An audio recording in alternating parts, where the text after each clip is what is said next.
अस्सलाम वालेकुम readers and viewers, कैसे हैं आप सब। उम्मीद है सब ठीक ठाक होंगे, घर खैरियत से होंगे। आज मैं आपके साथ एक लॉन्ग नॉवेल शेयर कर रही हूं। उम्मीद है आपको पसंद आएगा। इसके काफ़ी सारे पार्ट्स होंगे, इसीलिए आप कनेक्टेड रहना। और अगर आपको ये नॉवेल अच्छा लगे तो लाइक कीजिएगा, और अगर चैनल को अभी तक सब्सक्राइब नहीं किया है तो चैनल को सब्सक्राइब लाजमी कर लीजिएगा। चलिए अपना नॉवेल स्टार्ट करते हैं।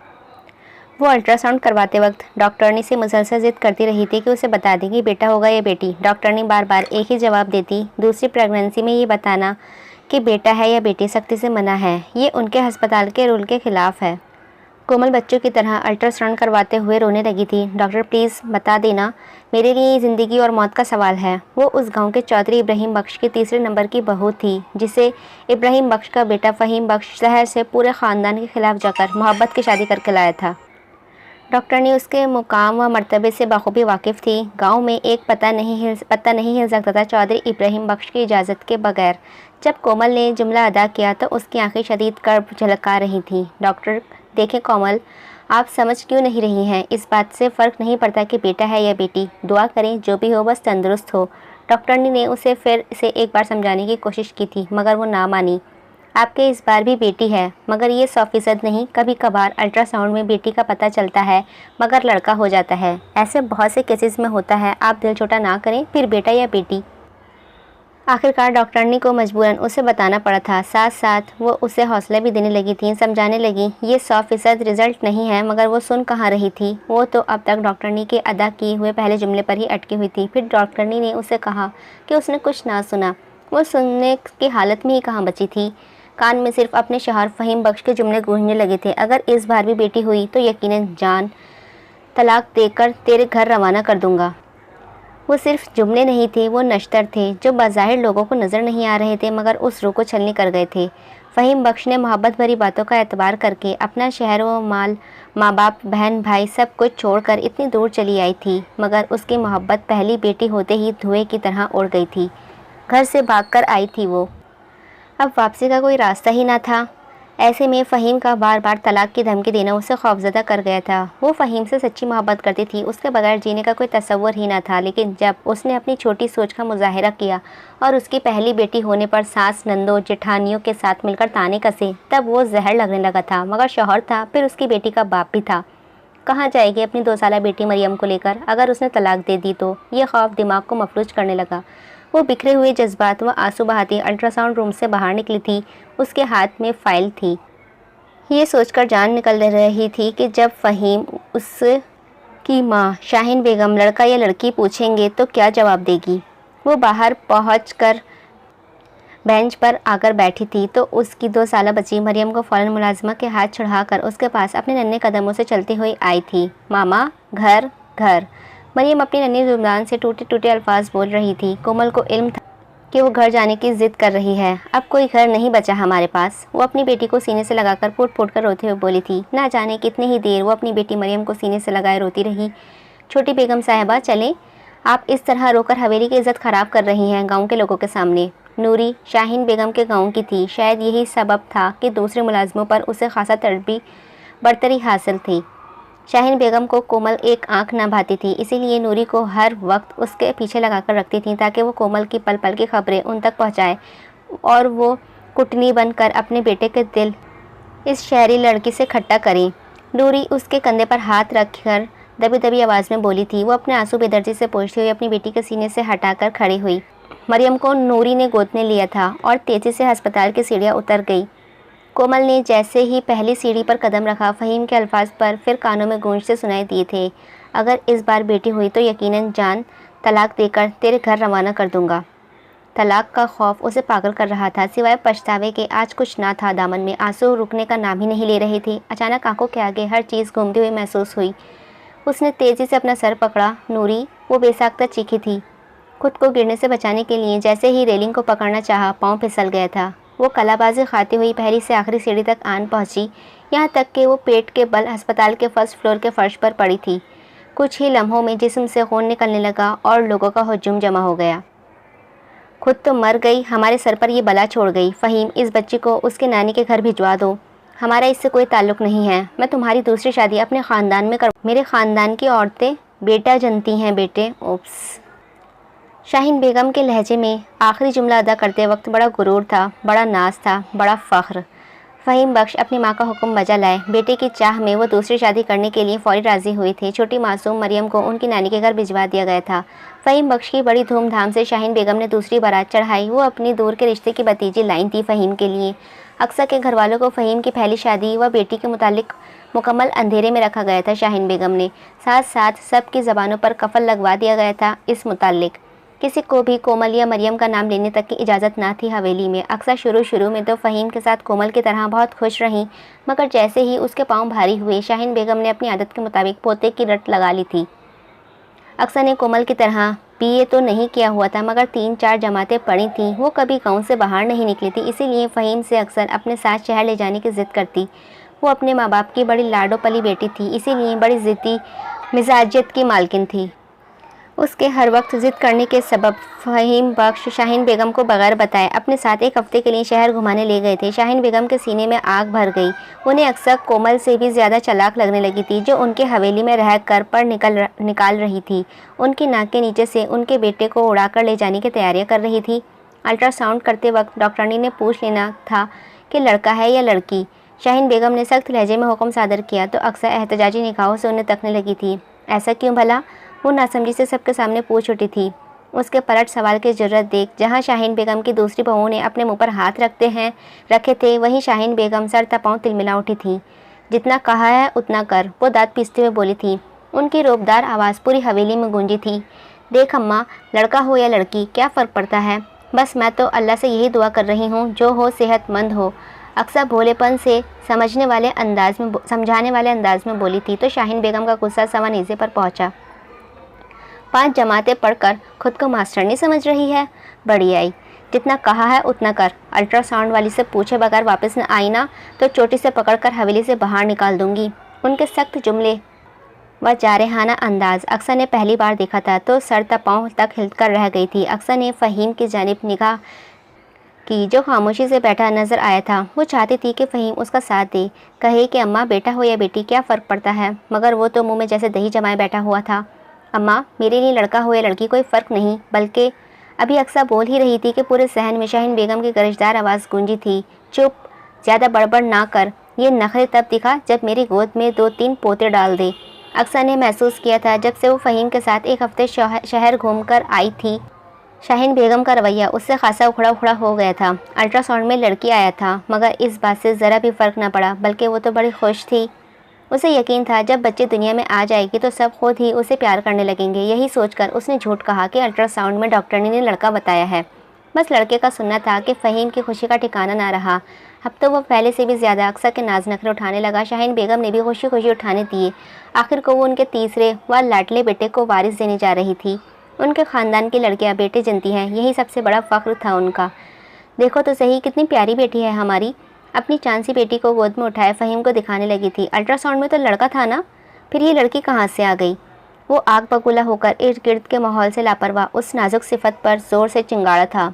अक्सर को यकीन न आया ये सामने जाहिलों की तरह चीखता हुआ शख्स फ़हीम बख्श चौधरी है, उसका पढ़ा लिखा शौहर। ये खुदा के फ़ैसले हैं, इसने हमें नेमत की जगह रहमत दी। इसमें मेरा, तुम्हारा या किसी का भी क्या दखल? वो जिसे चाहता है बेटा देता है और जिसे चाहता है बेटी, और जिसे चाहता है दोनों अता करता है। अपने शौहर का ये नया रूप उसके दिल को शदीद चोट कर गया था। वो जज्बाती होकर रोते हुए समझाने की सही करने लगी, मगर वो नहीं जानती थी वो किस पत्थर से टकरा रही थी। इसका मतलब तूने झूठ बोला था? वो गुस्से से सामने रखे हुए झूले पर लात मारता हुआ कमरे से निकल गया। झूला ज़मीन बोस हुआ तो धमक की ज़ोरदार आवाज़ पैदा हुई थी, जिससे डर कर वो नन्ही शहजादी ज़ोर ज़ोर से रोने लगी। फ़हीम के जाते ही उसके घर वाले आ गए थे। उसके नाना नानी की खुशी की कोई इंतहा ही ना थी। वो तो बच्ची को चूम चूम कर अल्लाह का शुक्र अदा कर रहे थे। बाबा, तेरे जैसा बाप खुदा हर बच्ची को दे, वो अपने बाप के सीने से लग कर कहती हुई रो दी। तेरे ससुराल वाले नज़र नहीं आ रहे? उसकी माँ ने पूछा तो वो नज़रें झुकाकर रोने लगी थी। लड़के की ख्वाहिश थी, लड़की हुई है इसीलिए शक्ल देखने तक न आए। दादा दादी ताया ताई को तो चलो खैर, उस नन्ही परी के सगे बाप ने भी इसका चेहरा देखने तक गवारा नहीं किया। तू चल, दिल छोटा ना कर, इसे हम ले जाएंगे, बड़ा नाजों से पालेंगे अपनी नवासी को। सामने ज़मीन बोस झूले को देखकर उसकी माँ तेज़ी से अपनी बेटी के सर पर हाथ रखकर बोली थी, ना माँ, बाप जिंदा है इसका, हक है मेरी बेटी का अपने बाप की मोहब्बत पर। बेटी है उसकी, आज नहीं तो कल मोहब्बत आएगी ज़रूर। अक्सर पुरउम्मीद लहजे में गोया हुई थी। यकीन कामिल था उसे, एक न एक दिन बेटी की मोहब्बत आएगी। आखिर कौन है उसका आपी? वो कितनी प्यारी गुड़िया है। उसका छोटा भाई अली, जो सिर्फ 5 साल का था, अपनी भांजी को गोद में लेकर खुश होकर प्यार करने लगा था, जिसे देख अक्सर के चेहरे पर इत्मीनान भरी मुस्कान बिखरी थी। अक्सर व कोमल में सबसे बड़ा फ़र्क फैमिली के सपोर्ट का था। कोमल के पीछे कोई सपोर्ट ना थी, इसीलिए वो कमज़ोर पड़ती चली गई थी, जबकि अक्सर के पीछे उसके जान निछावर करने वाले वालिदैन खड़े थे। बाबा, मुझे भी गोद में लो ना। सारे बच्चों के बाबा उन्हें गोद में लेते हैं। उस नन्ही शहजादी का नाम जुनैशा रखा था अक्सर ने। प्यार से उसे नन्ही परी को जूनी पुकारती। अक्सर अकेली ही उसे माँ बाप दोनों का प्यार दे रही थी। फ़हीम तो उसे देखना तक गवारा ना करता था। वो बड़ी होने लगी थी, अपने दूसरे कज़िन्स को देखती, जिनके हर वक्त नाज उठाए जाते, तो आरजू करती कि उसका बाप भी इसी तरह उसके नाज उठाए, प्यार करे, अपने सीने से लगाए। मगर वो तो संगदिल पत्थर था, जो नन्ही परी की बात से पिघलने के लिए तैयार ही ना था। काम कर रहा हूँ मैं, नज़र नहीं आता तुझे? चल अपनी माँ के पास जा, वो गोद में उठाएगी तुझे। हर बार की तरह झाड़ते हुए उसका नन्हा बाजू पकड़कर दूसरी समझ धकेला था और अपने लैपटॉप पर काम करने में मगन हो गया। वो उसे कुछ लम्हे यूं ही शिकवे भरी नज़रों से तकती रही, फिर अपनी माँ के पास रोती हुई चली गई। वो 7 साल की हो चुकी थी। अपने नन्हे कदमों से हवेली के बड़े से लॉन्ज में आई तो अपनी दादी को अमन की नज़र उतारते हुए देखा था। वो चौधरी ख़ानदान का सबसे बड़ा पोता और बड़े ताया का इकलौता बेटा था। बहुत खूबसूरत था वो, यही सबब था कि नज़रें भी बड़ी जल्द लग जाया करती थीं। नज़र लगती तो अक्सर गिर जाता या छींकें आने लग जाती, जिसके सबब सफ़ेद नाक मुकम्मल सुर्ख पड़ जाती थी। शाहीन बेगम वैसे तो अपने तीनों पोतों पर ही सदके वारी जाती थी, मगर अमन से कुछ ज़्यादा ही वालेहाना मोहब्बत थी उन्हें। दिन रात उसकी लाल मिर्चों से नज़र उतारती रहती। ऐसे क्या देख रही है, मेरे पोते को नज़र लगाएगी क्या? चल अपने कमरे में जा, अपनी माँ के पास। शाहीन बेगम ने उसे सामने खड़ा देखा तो मुंह बसोड़ती हुई मिर्चें हाथ में लेकर तेज़ी से हिकारत भरे लहजे में बोली थी। वो जूनी को देखना भी पसंद नहीं करती थी। बहुत दिल दुखता था उसका अपनी दादी के बेमुरव्वत संगदिली देखकर। मैं क्यों इस काले को नज़र लगाऊंगी? अल्लाह का शुक्र है, तेरे पोते से कहीं ज़्यादा खूबसूरत हूँ मैं। बिल्कुल दूध जैसी, जबकि उससे को तो कौवा भी शर्मा जाए। वो भी जूनी थी, उन्हीं की पोती। अमन को देख निहायत कड़वा मुँह बनाकर कहती हुई अपनी मोटी मोटी चोटी का परांदा बड़े नाज से हाथों में हिलाती पलटकर चली गई थी।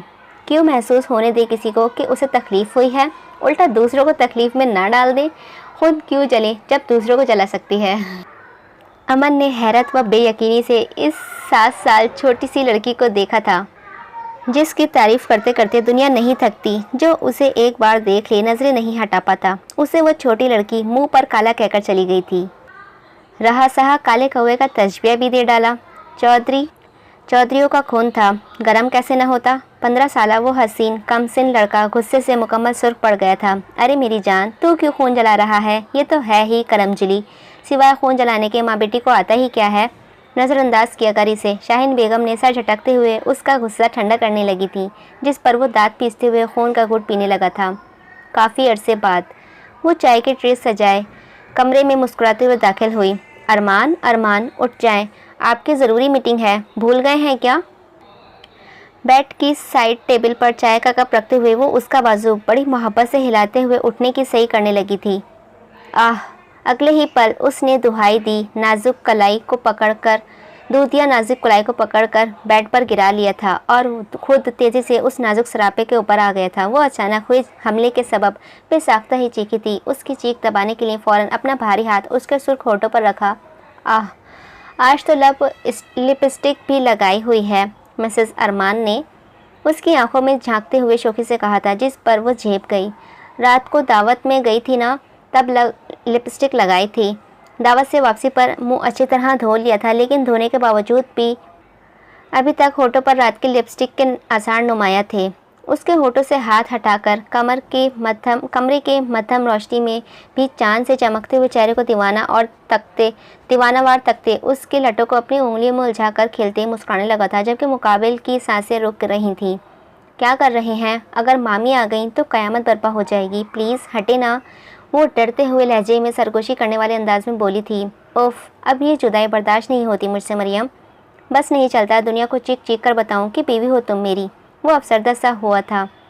उनका निकाह को 1 साल हो चुका था, लेकिन उसके बावजूद वो दुनिया व घर वालों की नज़र में सिवाय कज़िन्स के कुछ ना थी। जब से नानी का इंतकाल हुआ था, उसके मामू से उसे अपने साथ अपने घर ले आए थे। मरियम की मामी किसी सूरत उसे घर में रखने के लिए तैयार ना थी, क्योंकि जानती थी अरमान पसंद करता है उसे। अरमान ने अपनी माँ को मनाने की बहुत कोशिश की, मगर वो किसी सूरत उस रिश्ते के लिए राज़ी ना हुई। यही सबब था कि उसने मरियम से छुपकर निकाह कर लिया। अब वो उसकी मनकूहा थी। बस एक बार मैं बिज़नेस की पूरी भागदौड़ संभाल लूँ, फिर देखना अम्मी अब्बू दोनों के सामने तुम्हारा हाथ पकड़कर खड़ा हो जाऊँगा। अगर फिर भी अम्मी हमारे रिश्ते को ना मानी तो मैं तुम्हें अलग घर लेकर दूँगा, जहाँ सिर्फ तुम और मैं रहेंगे। उस घर में मैं तुम्हें एक काम को हाथ नहीं लगाने दूँगा। रानी बनाकर रखूँगा तुम्हें, रानी, अपने दिल की भी और अपने घर की भी। उसके होठों को नरमी से चूमते हुए सुनहरे कल के ख्वाब सजाने लगा। यही तो वो खूबसूरत ख्वाब थे जिनके सहारे मरियम जिया करती थी। उसके गाल मुकम्मल सुर्ख पड़ गए थे। वो झेप कर नज़र झुका गई थी। किताबों में मुंह दिए वो कब से पढ़ने में मगन थी कि अचानक खिड़की से किसी की गाड़ी के रुकने की आवाज़ महसूस हुई थी। इतनी रात को कौन हो सकता है? रात के 2 बजे थे। वो ये सोचकर खासा तजस्सुस से उठकर खिड़की के पास पहुंची। बाहर काफ़ी अंधेरा था, उसे ठीक से कुछ नज़र नहीं आ रहा था, मगर एक चीज़ जो साफ नज़र आ रही थी वो थी जलती हुई सिगरेट। वो जो भी था सिगरेट पी रहा था।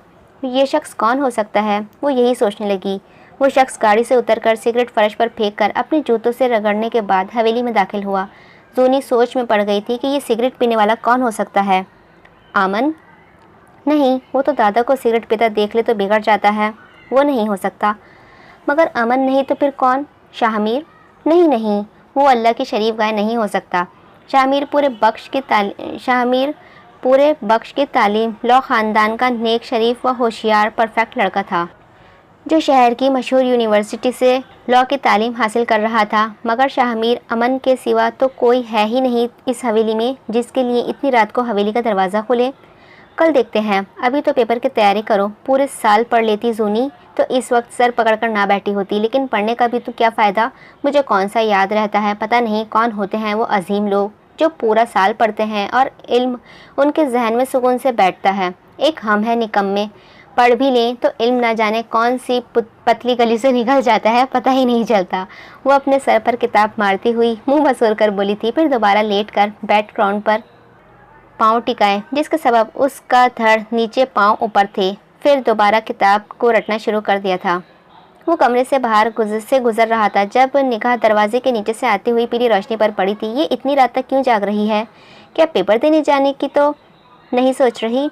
उसे तो सुबह भी बताता हूँ। अमन मुंह में बड़बड़ाता वहाँ से चला गया। सुबह के 7 बजे थे। वो फ़ौरन तैयार होकर ज़रूरी सामान हाथ में लेकर कमरे से दबे पाँव निकली थी। उसे यकीन था जब तक वो सब सोकर उठेंगे वो उन्हें पता ही नहीं चलेगा कि वो घर में नहीं है। तब तक वो तो पेपर देकर भी वापस आ जाएगी। दबे पाँव पीछे के दरवाजे से निकलने लगी। दिल ही दिल बहुत खुश थी वो कि किसी जल्लाद से टकराव ना हुआ। अभी प्लर के पास से तेज़ी से घूमकर बाहर जाती, इससे कबल ही अचानक वो किसी जिन की तरह पिलर के पीछे से नमूदार हुआ। क्योंकि वो अचानक सामने आया था, इसीलिए पाँव को ठीक वक्त पर ब्रेक ना लगा सकी और ज़ोर से उसके कुशादा सीने से टकराई। आह, मेरी नाक तोड़ दी। क्या काले बिल्ली की तरह रास्ता काट रहे हो? नाक की हड्डी किसी लोहे से टकरा गई हो जैसे कुछ ऐसा महसूस किया था उसने, जबकि मुकाबिल पत्थर का बुत बना उसे खा जाने वाली निगाहों से देख रहा था। इस टकराव के सबब उसका सामान हाथ से छूटकर ज़मीन बोस हो गया था। कहाँ? दोनों हाथ सीने पर फोल्ड करके एक आईब्रो उचकाकर तफ्तीशी अंदाज में इस्तफसार किया था। क्या मतलब कहाँ? नज़र नहीं आता? पेपर देने जा रही हूँ, अब हटो। वो मुँह बसोर कर कहती हुई उसके बराबर से गुजर कर जाने लगी थी। समझ नहीं आता था तुम्हें कल जब दादा ने साफ अल्फाज में कहा था कि तुम्हारा स्कूल जाना बंद? बगैर अपनी जगह से हिले तेज़ी से उसका बाजू पकड़कर वापस अपने आगे खींचा, जिसके नतीजे में वो उसके रूबरू आ गई थी। दांत पीसकर खासा जताते हुए तंज़े लहजे में पूछा, जिस पर मुकाबिल के तन बदन में आग लग गई। तालीम मेरा भी हक है जिससे मुझे कोई महरूम नहीं कर सकता। आंखों में शोले भरे वो तेज़ी से निडर लहजे में बोली थी, कोई तुम्हें महरूम नहीं करता तुम्हारे हक से। अगर अपनी दोस्त को तुमने स्कूल से भागने में मदद ना की होती। फ़िलहाल बहस नहीं करना चाहता हूँ तुमसे, वापस कमरे में जाओ। वो एक एक लफ्ज़ को चबा चबा कर बोला था। मैं तुम्हारी तरह फट्टू नहीं काले बिल्ले, जो करती हूँ डंके की चोट पर करती हूँ। जब कह दिया मेरा कोई लेन देन नहीं है आफिया के भागने से, तो अपने से भूसे भरे दिमाग में बिठा लो, मतलब कोई लेन देन नहीं है। और रही पेपर देने की बात, तो जो करना है कर लो, मैं तो जाऊंगी। अपने बाजू से उसका हाथ एक झटके से छटकाते हुए तंजिया मुस्कुराहट चेहरे पर सजाए अपनी शहादत की उंगली एक अदा से उसकी पेशानी से रुखसारों तक लाते एक एक अल्फाज खासा जताते हुए अदा किया था। उसकी उंगली का लम्स मुकाबिल को जहर लगा। उंगली को हाथ समेत पकड़कर अगले ही पल उसके कमर के पीछे ले जाकर मोड़ा, जिस पर उस लड़की की बेसाख्ता चीख निकली थी। आह! इसकी गर्दन तकलीफ की शिद्दत से उचकी, जिसके सबब उसका सर का दुपट्टा नीचे ढलक गया था।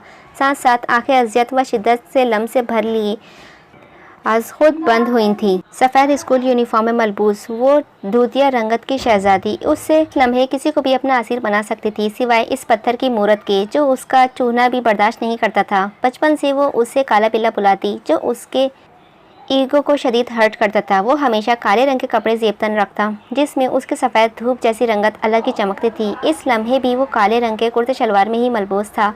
उस लड़की की सुराहीदार सफ़ेद गर्दन पर हरे व लाल रंग की नसें अलग ही चमक रही थी, जिनके सबब एक लम्हे के लिए सही वो हसीन नौजवान बगौर उसे देखने लगा था। तस्वीर खींचकर दे दूं क्या? आराम से बैठकर ताड़ते रहना। गजब बेइज्जती की थी, वो भी मुंह पर। इस बेइज्जती के जवाब में गुस्से की शिद्दत से सुर्ख चेहरे के साथ उसे पिलर से जकड़ डाला था।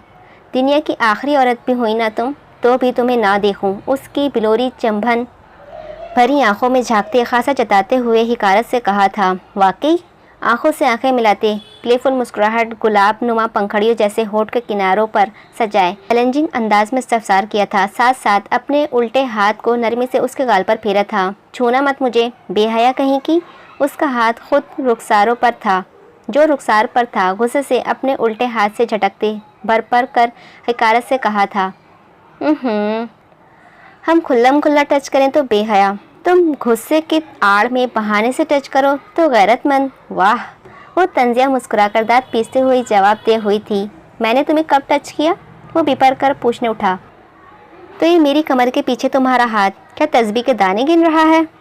अपने गुस्से में वो भूल गया था कि अब तक उसका सीधा हाथ उसकी कमर के पीछे मुड़ा हुआ है। फ़ौरन ही उसने तंज पर छोड़कर एक कदम दूर हटकर खड़ा हुआ था। इस संगदिल की कलाई आज़ाद करते ही वो उसे नरमी से मसलने लगी थी। उसकी जिल्द इतनी एहसास थी कि अमन की उंगलियां उस पर छप चुकी थी। बाहर कहाँ? कमरा उस तरफ है तुम्हारा। उस हसीन लड़की को बाहर की समीत बढ़ता देखकर तेजी से उसके आगे का रास्ता रोक लिया था। सख्ती से उसे कमरे का रुख दिखाने लगा। बच्चे ना हो तो चलेगा, मगर बच्चे हो और माँ जाहिल हो ये नहीं चल सकता। वो उसकी आंखों में आंखें डाल देखते हुए संजीदगी से बोली थी। क्या बोल रही हो? नासमझी से मुकाबिल को तकते हुए अभी वो बोल ही रहा था कि उसने नज़दीक ये बड़बड़ाई थी, जिस पर अमन की आंखें हैरत से फैली थी। आह! अभी उसे दूर करता इसके कबल ही उसने मुकाबिल के दोनों कंधों पर हाथ जमाकर मेन पार्ट पर अपनी पूरी ताकत से घुटने से वार किया था। जू जानवर कहीं की। अगले ही लम्हे वो ज़मीन पर तड़प कर गिरते हुए दर्द की शिद्दत से चीखा था। फिक्र ना करो जानेमन, तुम्हारी तरह सख्त दिल नहीं है जूनी।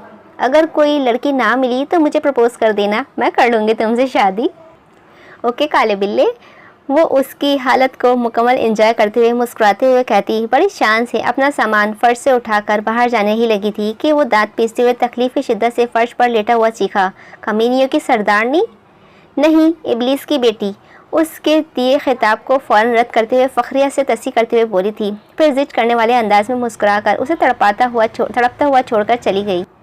मेरी ज़िंदगी का मकसद इन तीनों की बर्बादी। मैं इसीलिए हवेली की बेटी, मैं इसीलिए कमीनीज़ादी। वो मुंह में फ़ख्र से बड़बड़ाती बाहर निकल गई थी। इन लड़कियों में से थी ही नहीं वो कि कोई उसका हक छीन ले और वो रोती धोती एक साइड में होकर बैठ जाए। ना, रोना धोना तो डिक्शनरी में कहीं था ही नहीं। उसका मानना था वो ख़ानदान को रुलाने के लिए दुनिया में आई है, अपना हक छीनने वालों को सर पकड़कर रोने पर मजबूर कर दे। ऐसी हसीन बला थी जुनैशा। पेपर देकर निकली तो खुले ग्राउंड में वो सामने तनकर खड़ा, धूप का काला चश्मा आंखों पर लगाए अपना मुंतजर नज़र आया था। चेहरे पर तीखी सी मुस्कुराहट बिखरी। एक तो ये काला बिल्ला हमेशा रास्ता काट जाता है। मुंह में बड़बड़ाती उसी की जानिब मगरूर अंदाज में चलती हुई आई थी। कौन था वहाँ जो नहीं जानता था कि गांव के सरपंच का सबसे बड़ा पोता अमन बख्श चौधरी है। गांव की कमसिन उम्र भोली भाली लड़कियां मरती थीं उसके एक दीदार पर। वहाँ मौजूद हर शख्स की आंखें सताइशी थी, मगर वो सिया कुर्ता शलवार में बेनियाज सा खड़ा हुआ था। काला कुर्ता उस पर बड़ा जचता था। लंबा चौड़ा सा वो खूबसूरत नौजवान ना जाने कितनों का आशिक था। कितनों का इश्क था। चलो। वो करीब आई तो बेजारी से कहता मुड़कर चल दिया था। वो भी मुंह बसोड़ती हुई पीछे हुई थी। स्कूल के मेन दरवाजे से बाहर निकली तो सामने ही उसकी गाड़ी खड़ी थी। खुद खोल सकती हूँ मैं। वो अच्छे बनने की अदाकारी ये अच्छा बनने की अदाकारी बंद करो। उसके लिए डोर खोलने लगा था तो फ़ौरन ही दांत पीसते हुए तीखे लहजे में बोली थी, मुझे कोई शौक़ नहीं है नंबर बढ़ाने का, वो भी तुम्हारे आगे। दरअसल निहायत बदसलीका औरत हो तुम, जिसे गाड़ी का डोर खोलने व बंद करने की भी तमीज़ नहीं है। अब बैठो। ठीक ठाक जलील किया था उसने। कोई और होती तो उसकी जगह तो शर्म से पानी पानी हो जाती, मगर वो जूनी ही क्या जो फील कर जाए। जबान चढ़ाती हुई बैठी थी। जैसे ही वो डोर बंद करने लगा, फुर्ती से उसकी आंखों से चश्मा उचक लिया। फिर निहायत इतराते हुए सीट से टेक लगाकर चश्मा अपनी आंखों पर लगा लिया था। वो काला चश्मा उसकी दूधिया रंगत पर कयामत ढाता मालूम हुआ था। पाँव को खुसे समेत सामने डैशबोर्ड पर टिकाते हुए मुकाबिल को देख खासा मखसूस लहजे में मिर्चें लगाते हुए बोली थी, अगर बदसलीका होने से अमन बख्श चौधरी जैसे लोग मुलाजिम की तरह डोर खोलते हैं वह बंद करते हैं तो भाई हम तो बदसलीका ही अच्छे। तुम्हारा नाम जुनैशा किसने रख दिया? तुम्हारा नाम तो जू होना चाहिए था। जानवरों से मुमासलत रखती हो तुम्हारी सारी हरकतें। कहो तो शहर में तुम्हारे रिश्तेदारों से मिलवा लाऊं? अपनी गाड़ी के डैशबोर्ड पर उसके पाँव को खुद से समीत देखकर वो आग बबूला हुआ था। फ़ौरन ही उसके पाँव अपने डैशबोर्ड से नीचे झटके। फिर उसकी बिलोरी आंखों में देखते हुए दांत पीसते हुए तंजिया गोया हुआ था। साथ साथ अपने कुर्ते की साइड जेब से रुमाल निकालकर डैशबोर्ड साफ करने लगा। बस नहीं चल रहा था अमान का उस लड़की का हशर कर दे, मगर वो जानता था उसकी ज़रूरत नहीं। हवेली पहुंचकर ये काम वैसे भी होने वाला है। ऐसा नहीं कि जूनी नहीं जानती थी इब्राहिम बख्श के फैसले के खिलाफ जाकर मैट्रिक के पेपर देने आना इससे सब अब कितना भारी पड़ने वाला था, मगर चेहरे पर फिर भी मुस्कान थी। पूरे रास्ते हर थोड़ी देर बाद वो अमन को तंग करने की नीयत से पाँव डैशबोर्ड पर रखती और वो तेज़ी से उसका पाँव झटकता था। बाज आ जाओ जू, वो दांत पीसते हुए जब्त का दामन थामे बोला था। बहुत मुश्किल था उस आफत के साथ होते हुए अपने गुस्से को कंट्रोल रखना। वो ब्लड प्रेशर बढ़ाने की मशीन थी। कहा था मत जाओ, अब भुगतो। वो हवेली में दाखिल हुए तो लॉन्ज में लगे नेट के पर्दों से बड़े लॉन्ज में पहले से ही सब जमा नजर आए थे, जिनमें उसकी माँ भी शामिल थी। फ़हीम बख्श का चेहरा गुस्से की शिद्दत से सुर्ख था। वो जानती थी अब आगे क्या होना है। अमन बराबर में खड़ा था, निहायत आहिस्ते से पछतावे भरे लहजे में कान के पास मुँह लाकर सरगोशी की। बता देना मेरे ना होने वाले बच्चों को कि उनकी माँ बहुत खूबसूरत और पढ़ी लिखी थी। उसके जाजिब रुक कर शरारत से उसकी एक आंख दबाकर बोली थी। वो खासा हैरानगी से उसे तकने लगा, जो इतने ख़तरनाक माहौल में भी मजाक कर रही थी। Shut up. उसके दरमियान कोई निस्बत ना थी, क्योंकि अमन उसके नज़दीक हत्ता के उसकी बात करने तक से चिढ़ता था। इसलिए जूनी मज़ीद मिर्चें लगाती थी उसे। बस उसका अकड़ से पर्दे हटाकर लॉन्च में दाखिल होना था कि फ़हीम बख्श किसी आंधी तूफान की तरह उस तक आया था और अगले ही पल एक ज़ोरदार तमाचा उसके रुखसारों पर रसीद किया। उस तमाचे को गूंज पूरी हवेली में गूंजी थी। तमाचा इस कदर जानदार था कि उसका जबड़ा हिला गया था, साथ साथ होठों से भी खून निकल आया।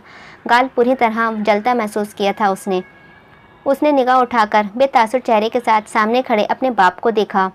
इन उठी बेतासुर आंखों में ना तो कोई गिल्ट था ना कोई शर्मिंदगी। उसने एक बार पूरे लॉन्ज में मौजूद हर शख्स पर निगाह डाली थी। वो सब उसके साथ होते जुल्म को किसी तमाशे की तरह देख रहे थे, सिवाय शाहमीर के। वो नज़रें चुकाए अपने सेल में मगन नज़र आ रहा था। तालीम उसका भी हक था। अगर उसकी दोस्त अपने आशिक के साथ भाग गई तो इसमें उसका क्या कसूर? उसे किस बात की सज़ा दी जा रही थी? या शायद ये तो बहाना था, इब्राहिम बख्श उसे तालीम दिलाना ही नहीं चाहते थे, क्योंकि तालीम शऊर लाती है। वो जनानी होकर तन कर उनके मर्दों के साथ चलेगी तो उनकी क्या इज्जत रह जाएगी गांव में। इसीलिए स्कूल से मैट्रिक का इम्तहान देने से कबल ही हटा लिया, मगर वो इस फैसले को किसी सूरत मानने के लिए तैयार ना थी। वो वाकिफ़ थी अगर उसे इज्जत चाहिए, कोई मर्तबा चाहिए, तो वो सिर्फ उसे तालीम ही दिला सकती है, जिसके रास्ते जालिमों ने बंद कर दिए थे। मगर वो खामोश बैठने वाली कहाँ थी? जब तुम्हारे दादा ने मना कर दिया था तो फिर क्यों गई पेपर देने? समझ नहीं आती है तुम्हें एक बार कही बात? वो उसका बाजू पकड़कर गुस्से से झंझोड़ रहे थे। फिर एक और ज़ोरदार तमाचा उसके रुखसारों पर गुस्से में रसीद कर डाला था। ये इंतहा थी उस लड़के की। वो मुट्ठियों को भींचे खड़ा था। लगा अगर एक और थप्पड़ मारा तो उसका जब्त जवाब ही दी जाएगा, मगर अपने दादा व चाचा के फैसले के सामने कैसे खड़ा हो जाता? इब्राहिम बख्श की निगाहें ही काफ़ी थी फैसले के लिए। ये तो फिर उन्होंने एलानिया कहा था कि वो अब स्कूल नहीं जाएगी।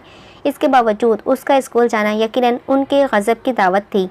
बस करें अब्बा, जवान बेटी पर हाथ उठा रहे हैं, थोड़ी तो शर्म करें। तालीम ही हासिल करने गई थी, ना कौन सी भागी थी जो ऊपर से ही चले जा रहे हैं। 2 थप्पड़ खाने के बाद माना मुंह से खून निकलने लगा था। जिस्मानी आज़ा थे ना, उन्हें मार खा खाकर भी आदत नहीं पड़ी थी। हर बार नई मार पर ऐसे ही बरसने लगते थे जैसे पहली बार खा रहे हों। बेहतर तो रूह होती है कि एक बार जिल्लत की चोट खाने की आदत पड़ जाए तो फिर पत्थर बन जाती है, फिर कुछ असर नहीं करता। जैसे इस लम्हे उसके जिस्म पर तो मार के असर नुमाया थे, मगर रूह पर कहीं नहीं। हल्की सी मुस्कुराहट चेहरे पर सजाए अपने होठों से निकलने वाले खून को हाथ की पुष्ट से बेदर्दी से रगड़कर साफ करते हुए उन्हें शर्म दिलाने की कोशिश की थी। जब इस खानदान के पोतों को जितनी मर्जी चाहे तालीम हासिल करने की इजाज़त है तो मुझे क्यों नहीं? क्या मेरी रगों में दौड़ने वाला खून व उनकी रगों में दौड़ने वाला खून अलग अलग है? क्या मैं इब्राहिम पक्ष की पोती नहीं? ये कैसा इंसाफ है आप लोगों का? अमन की कलाई पकड़कर अपनी कलाई उससे मिलाकर अपने बाप के आगे कर दे अपने हक के मुतालिक सवाल किया था। तालीम का हक छीन लेना यकीनन उसकी जान पर जुर्म था। उसकी ज़बान तो कैंची की तरह चलती है। अमन की माँ रानी बेगम जले भुने अंदाज में बोली, इसे तालीम का हक मिल जाए और कल को वो किसी बड़ी पोस्ट पर फाइज हो जाती तो उनके बेटे व अक्सा की बेटी में क्या फ़र्क रह जाएगा? वो लड़की होकर भी बराबर आ जाए तो फिर गुरूर किस बात का रह गया? उसका खाना पीना बंद करके हवेली के तह खाने में डाल दो। भूखी प्यासी रहेगी तो सारी अकल ठिकाने आ जाएगी। अमन का बाप यानी जोनी का बड़ा ताया फैज़ बख्श चौधरी तेज़ी से मुलाजमीन को देखकर हुक्म सादर करने लगा था। अक्सर बिल्कुल खामोश सी खड़ी रही जैसे कुछ हुआ ही नहीं। उसने सिर्फ एक बार अपनी बेटी को देखा जिसकी आंखों में बगावत के शोले थे, फिर मुस्कुराती चल दी। उसने अपनी बेटी को डरपोक नहीं बनाया था, ना कभी अपने आंचल में छुपाया। वो उसे यही सिखाती आई थी कि लड़ो, अपने हक के लिए लड़ो, उन चीज़ों के लिए जो तुम्हारे हैं लेकिन लोग काबिज हुए बैठे हैं उस पर। लड़ो क्योंकि लड़ने वालों को ही मंजिलें मिला करती हैं। नूरी उसका हाथ पकड़कर उसे ले जाने लगी। वो भी खामोशी से सर झटक कर दांत पीसते हुए चली गई थी। रिश्ता ढूंढ कर ब्याह करो इसका, जब शादी की जिम्मेदारी पड़ेगी तो खुद ही सारी अकल आ जाएगी। इसके जाते ही फ़हीम अपनी माँ को देख बिफर कर बोला था, तो फिक्र क्यों करता है, कल ही रिश्ते वाली से बात करती हूँ। शाहीन बेगम खासा मुतमईन अंदाज में बोली थी। जुनैशा की शादी किसी बाहर वाले से होने का मतलब था जायदाद का बाहर जाना, और ये बात उसके दोनों ताया को परेशान कर गए थे। चल हाथ छोड़। तह खाने के पास आते ही उसने झटके से हाथ छुड़ाते हुए कहा था, अब जा, अच्छी बच्ची की तरह मेरे लिए खाने का सामान ला, और हाँ, सबकी नज़र से बचा कर ले आना, पता है ना? वो नूरी की ठोड़ी पकड़कर बगौर देखते हुए बोली थी, हाँ हाँ, आपका मोबाइल। दीवारों के भी कान होते हैं, कितनी बार कहा है नाम न लिया कर, अब जल्दी जा। उसके होठों पर उंगली रख तेज़ी से राज़ाना अंदाज में चुप करवाते हुए कहने लगी थी, अच्छा, आपने तस्वीरें तो डिलीट कर दी है ना, मेरी और ख़ान की? वो डरे सहमे लहजे में दोनों हाथों को एक दूसरे से रगड़ते हुए पूछ उठी थी। कर दूंगी जाने मन, इतनी जल्दी क्या है?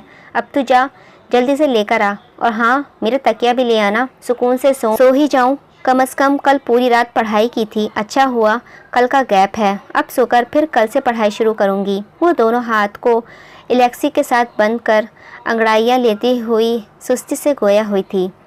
नूरी उसे हैरत से देखने लगी। ढिठाई का आला शाहकार थी वो लड़की। इतनी मार खाने के बाद भी पेपर देने की बातें कर रही थी। क्यों उन लोगों के फैसलों के खिलाफ जाकर मौत को दावत दे रही हो? मार देंगे तुम्हें, जैसे कोमल को मार दिया था। वो सर झटक नसीहत आमेज लहजे में तेज़ी से बोली थी, लेकिन अगले ही लम्हे उसे एहसास हुआ वो क्या बोल बैठी है। ये राज अगर लोगों के सामने आ गया तो शाहीन बेगम ने तो उसे कत्ल कर देना था। क्या कोमल? कौन कोमल? वो उलझकर इस्तफसार करने लगी थी। उसने तो ये नाम भी पहली बार ही सुना था। अल्लाह तौबा, अल्लाह तौबा, क्या बकवास करने लगी हूँ मैं आपका सामान लाती हूँ। वो तेज़ी से सर नफ़ी में हिलाती हुई दोनों कानों पे अपनी उंगलियां से पकड़कर बोलती हुई फुर्ती से वहाँ से निकल गई थी। ओए, बाहर से बंद कर जा वरना पकड़ी जाएगी। नूरी बेतिहानी में तह खाने का दरवाज़ा खुला छोड़ गई थी, जिस पर उसने पीछे से बुलंद आवाज़ लगाई थी। वहाँ से गुजरते हुए शख्स के चेहरे पर बड़ी सी मुस्कान बिखरी थी। सर नफ़ी में चटकता गोया कि रहा हो या नहीं, सीधा ये नहीं सुधरने वाली है। अपने सैल पर नज़र जमाए हैंड फ्री वापस कान में लगाकर पलट गया था। आफिया और उसके आशिक को पकड़ लिया है हमने। इब्राहिम बख्श को जैसे ही उनके मुलाजमी ने इत्तला दी, उनकी आंखों में ज्वालामुखी फट पड़ी थी। बहुत सालों बाद किसी गांव की लड़की ने भागने की कोशिश की थी, जिसके सबब वो आग बबूला हुए बैठे थे। जब भरी पंचायत में इब्राहिम बख्श ने फैसला सुना दिया था कि आफिया की शादी उसके तयजाज़ से होगी, तो फिर उस लड़की का फैसले के खिलाफ जाकर दूसरे गाँव के किसी लड़के के साथ भागना उनके नज़दीक उनके मुँह पर तजलील का ज़ोरदार तमाचा था, जिसे वो किसी सूरत बर्दाश्त नहीं कर सकते थे। जिसे वो किसी सूरत बर्दाश्त नहीं कर सकते थे। सड़ी दोपहर में पंचायत बैठी थी। एक तरफ आफिया काली चादर में लिपटी लरसते वजूद के साथ खड़ी थी, तो दूसरी जानिब खून आलूदा होली में जंजीरों से बंधा राफे। उनके सर पंचायत के खिलाफ जाकर भागकर शादी करने की कोशिश करने का जुर्म आयद था। इब्राहिम बख्श अपनी मूंछों को ताव देते हुए हिकारत भरी निगाहों से उन दोनों कम उम्र लड़का और लड़की को देखने लगे थे। उमर वकास, तेरी बेटी ने पंचायत के खिलाफ जाकर भागने की जुर्रत की है, उसकी सज़ा मैं आज से ही ये बख्श ख़ानदान की लौंडी करार पाती है। और बचा ये लड़का, इसने हिम्मत भी कैसे की हमारे गांव की लड़की को भगा ले जाने की। इसकी सज़ा सिवाय मौत के कुछ नहीं। इब्राहिम बख्श अपना फैसला रोबदार अंदाज में सुनाकर खड़े हुए थे तो 15 साल नाजुक सी लड़की तड़प उठी थी। ऐसा ना करें, खुदा के लिए रहम करें, हमने कोई गुनाह नहीं किया है, हम तो सिर्फ निकाह करने के लिए भागे थे, हमें माफ़ कर दें, खुदारा हमें माफ़ कर दें। मुझे लौंडी बनने की सख्त सज़ा ना सुनाएं, बल्कि उससे अच्छा है आप मुझे भी मौत दे दें। भरी पंचायत में वो लड़की इब्राहिम बख्श के पांव पकड़कर मिन्नतें करने लगी। वो लड़की ज़िंदगी की मिन्नतें नहीं कर रही थी, वो लड़की तो मौत की मिन्नतें कर रही थी। खुद कह रही थी कि मार दे उसे, मगर हवेली की लौंडी ना बनाए। मुझे मारना है तो मार दे, मगर आफिया को माफ़ कर दें। इन सब में उसकी कोई गलती नहीं थी, ये तो बहुत मासूम है। राफे ने अपना हाथ जंजीर से छुड़ाने की कोशिश करते हलक के बल चीख कर कहा था। वो इस लम्हे कर्ब से गुजरा था, वो नाकाबिले बयान था। उसकी पाकीज़ा मोहब्बत को इब्राहिम बख्श चौधरी अपनी लौंडी बनाने का फैसला सुना चुके थे। सालों से उस गांव में भागने की कोशिश करने वाले लड़कियों के लिए यही रिवाज कानून था कि उन्हें चौधरी ख़ानदान की लौंडी बांदी बना दिया जाता था। फिर हवेली में उन्हें जानवरों से बदतर रखा जाता था। उनका हाल माले गनीमत की तरह होता, जिसका दिल चाहे उठाकर दिल बहलाने के लिए ले जाए। गोया वो पंचायत के अंधे कानून के मुताबिक हवेली के सभी मर्दों के लिए हलाल करार पाती थी। ये अंधा कानून, वो ज़ल्म व ज़बर सालों से चलता आ रहा था, मगर मजाल है कोई उसके खिलाफ आवाज़ भी उठा सके। पुलिस भी उनके आगे हाथ बांध कर खड़ी होती थी, जैसे इस लम्हे खड़ी थी। मासूम 5 दिनों से एक नामहरम के साथ रह रही है और तू कहता है ये मासूम है।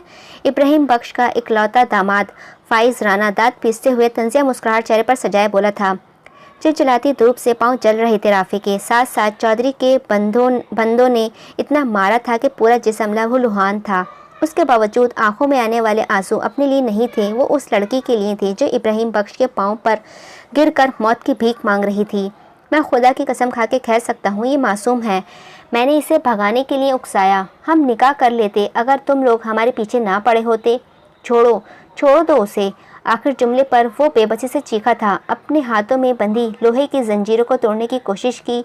इसी लम्हे अमन ने बगौर उस लड़के को देखा था जिसकी सज़ाए मौत सुनाई जा चुकी थी, मगर उसके बावजूद वो अपने लिए माफिया नहीं मांग रहा था, अपने लिए अमान नहीं मांग रहा था, वो तो अमान मांग रहा था तो उस काली चादर में लिपटी लड़की के लिए, जिसके सिवाय भूरी आंखों के उसने कुछ नज़र ही नहीं आ रहा था। क्या है इस लड़की में ऐसा जो ये अपनी जान से ज़्यादा इसके लिए रो रहा है? भला कोई अपनी जान पर भी किसी को फौकियत दे सकता है? अमन, जो इब्राहिम बख्श चौधरी की कुर्सी के पीछे खड़ा था, इस मंजर को उलझन निगाहों से देख रहा था। उसे अपनी जान पर किसी और की जान को फौकियत देने का फ़लसफ़ा समझ नहीं आ रहा था। आता भी कैसे? मोहब्बत जो न की थी कभी। शाहमीर इस गर्मा गर्मी के माहौल में भी अमन के बराबर में आंखों पर धूप का बचने का काला चश्मा लगाए बेतासुर चेहरे के साथ खड़ा था। बचपन से ये सब देखता था, शायद यही वजह थी कि दिल पर अब ये मौत व ज़िंदगी के फैसले असर नहीं करते थे। उठ लड़की, हमारे फैसले व कानून किसी के लिए नहीं बदलते हैं। अगर तेरी जगह मेरी अपनी पोती भागती तो मैं उसे भी यही सज़ा देता। उसे हवेली पहुंचा दो। इब्राहिम बख्श उस लड़की के आंसू को खातिर में ना लाते हुए दोनों हाथ कमर के पीछे ले जाकर बांधते हुए चौड़े होकर अटल लहजे में बोले थे। उसे वहीं बिलखता हुआ छोड़कर चले गए। उनके जाते ही राफे को भरी पंचायत के सामने फाइज राना ने गोली मार दी थी। गोली लगते ही वो बेसत सा होकर ज़मीन पर गिर पड़ा। राफे आफिया की आंखों के सामने ही उसकी मोहब्बत को निहायत बेदर्दी से मार दिया गया था। वो पागलों की तरह चीखती हुई उसके सिमत दौड़ी थी, मगर जालिमों ने उस तक पहुंचने ही ना दिया। वो अमान था जिसने उस नाजुक कलाई को थामा। उस नौजवान ने यूँ रोकने पर वो हवास बाख्ता सी होकर उसके सीने पर अपने दोनों हाथ के मुक्के बरसाने लगी थी। लाल चूड़ियों से भरे हाथ जब उसके सीने से लगे तो नाजुक चूड़ियाँ ज़मीन पर टूटकर बिखरने लगी। वो हवासों में ना थी कि कैसे मारने की जुर्रत कर बैठी है। मोहब्बत में पागल वो कमसिन लड़की बस अपना छुड़ाव करके अपने महबूब को पास जाना चाहती थी, उसके साथ ही मर जाना चाहती थी, मगर ये कहाँ मुमकिन था। उसकी अकल तो हवेली जाकर ठिकाने लगाएंगे। खुद को आज़ाद करने की कोशिश में चेहरे से वो काली चादर का हुआ नकाब खिसका गया। खिसक गया। अमन बख्श चौधरी इस लड़की को पहले से ज़्यादा तनकीद नज़रों से देखने लगा। क्या था इसमें? कुछ भी तो नहीं। बिल्कुल आम सी शक्ल सूरत वाली थी। खुश्क पड़ते सफ़ेद होठ, सुर्ख नाक व गाल, गोल चेहरा, रंजीदा कर्ब झलकती भूरी आंखें। इसमें तो ऐसा कुछ भी ना था कि कोई उसकी खातिर मर मिटे।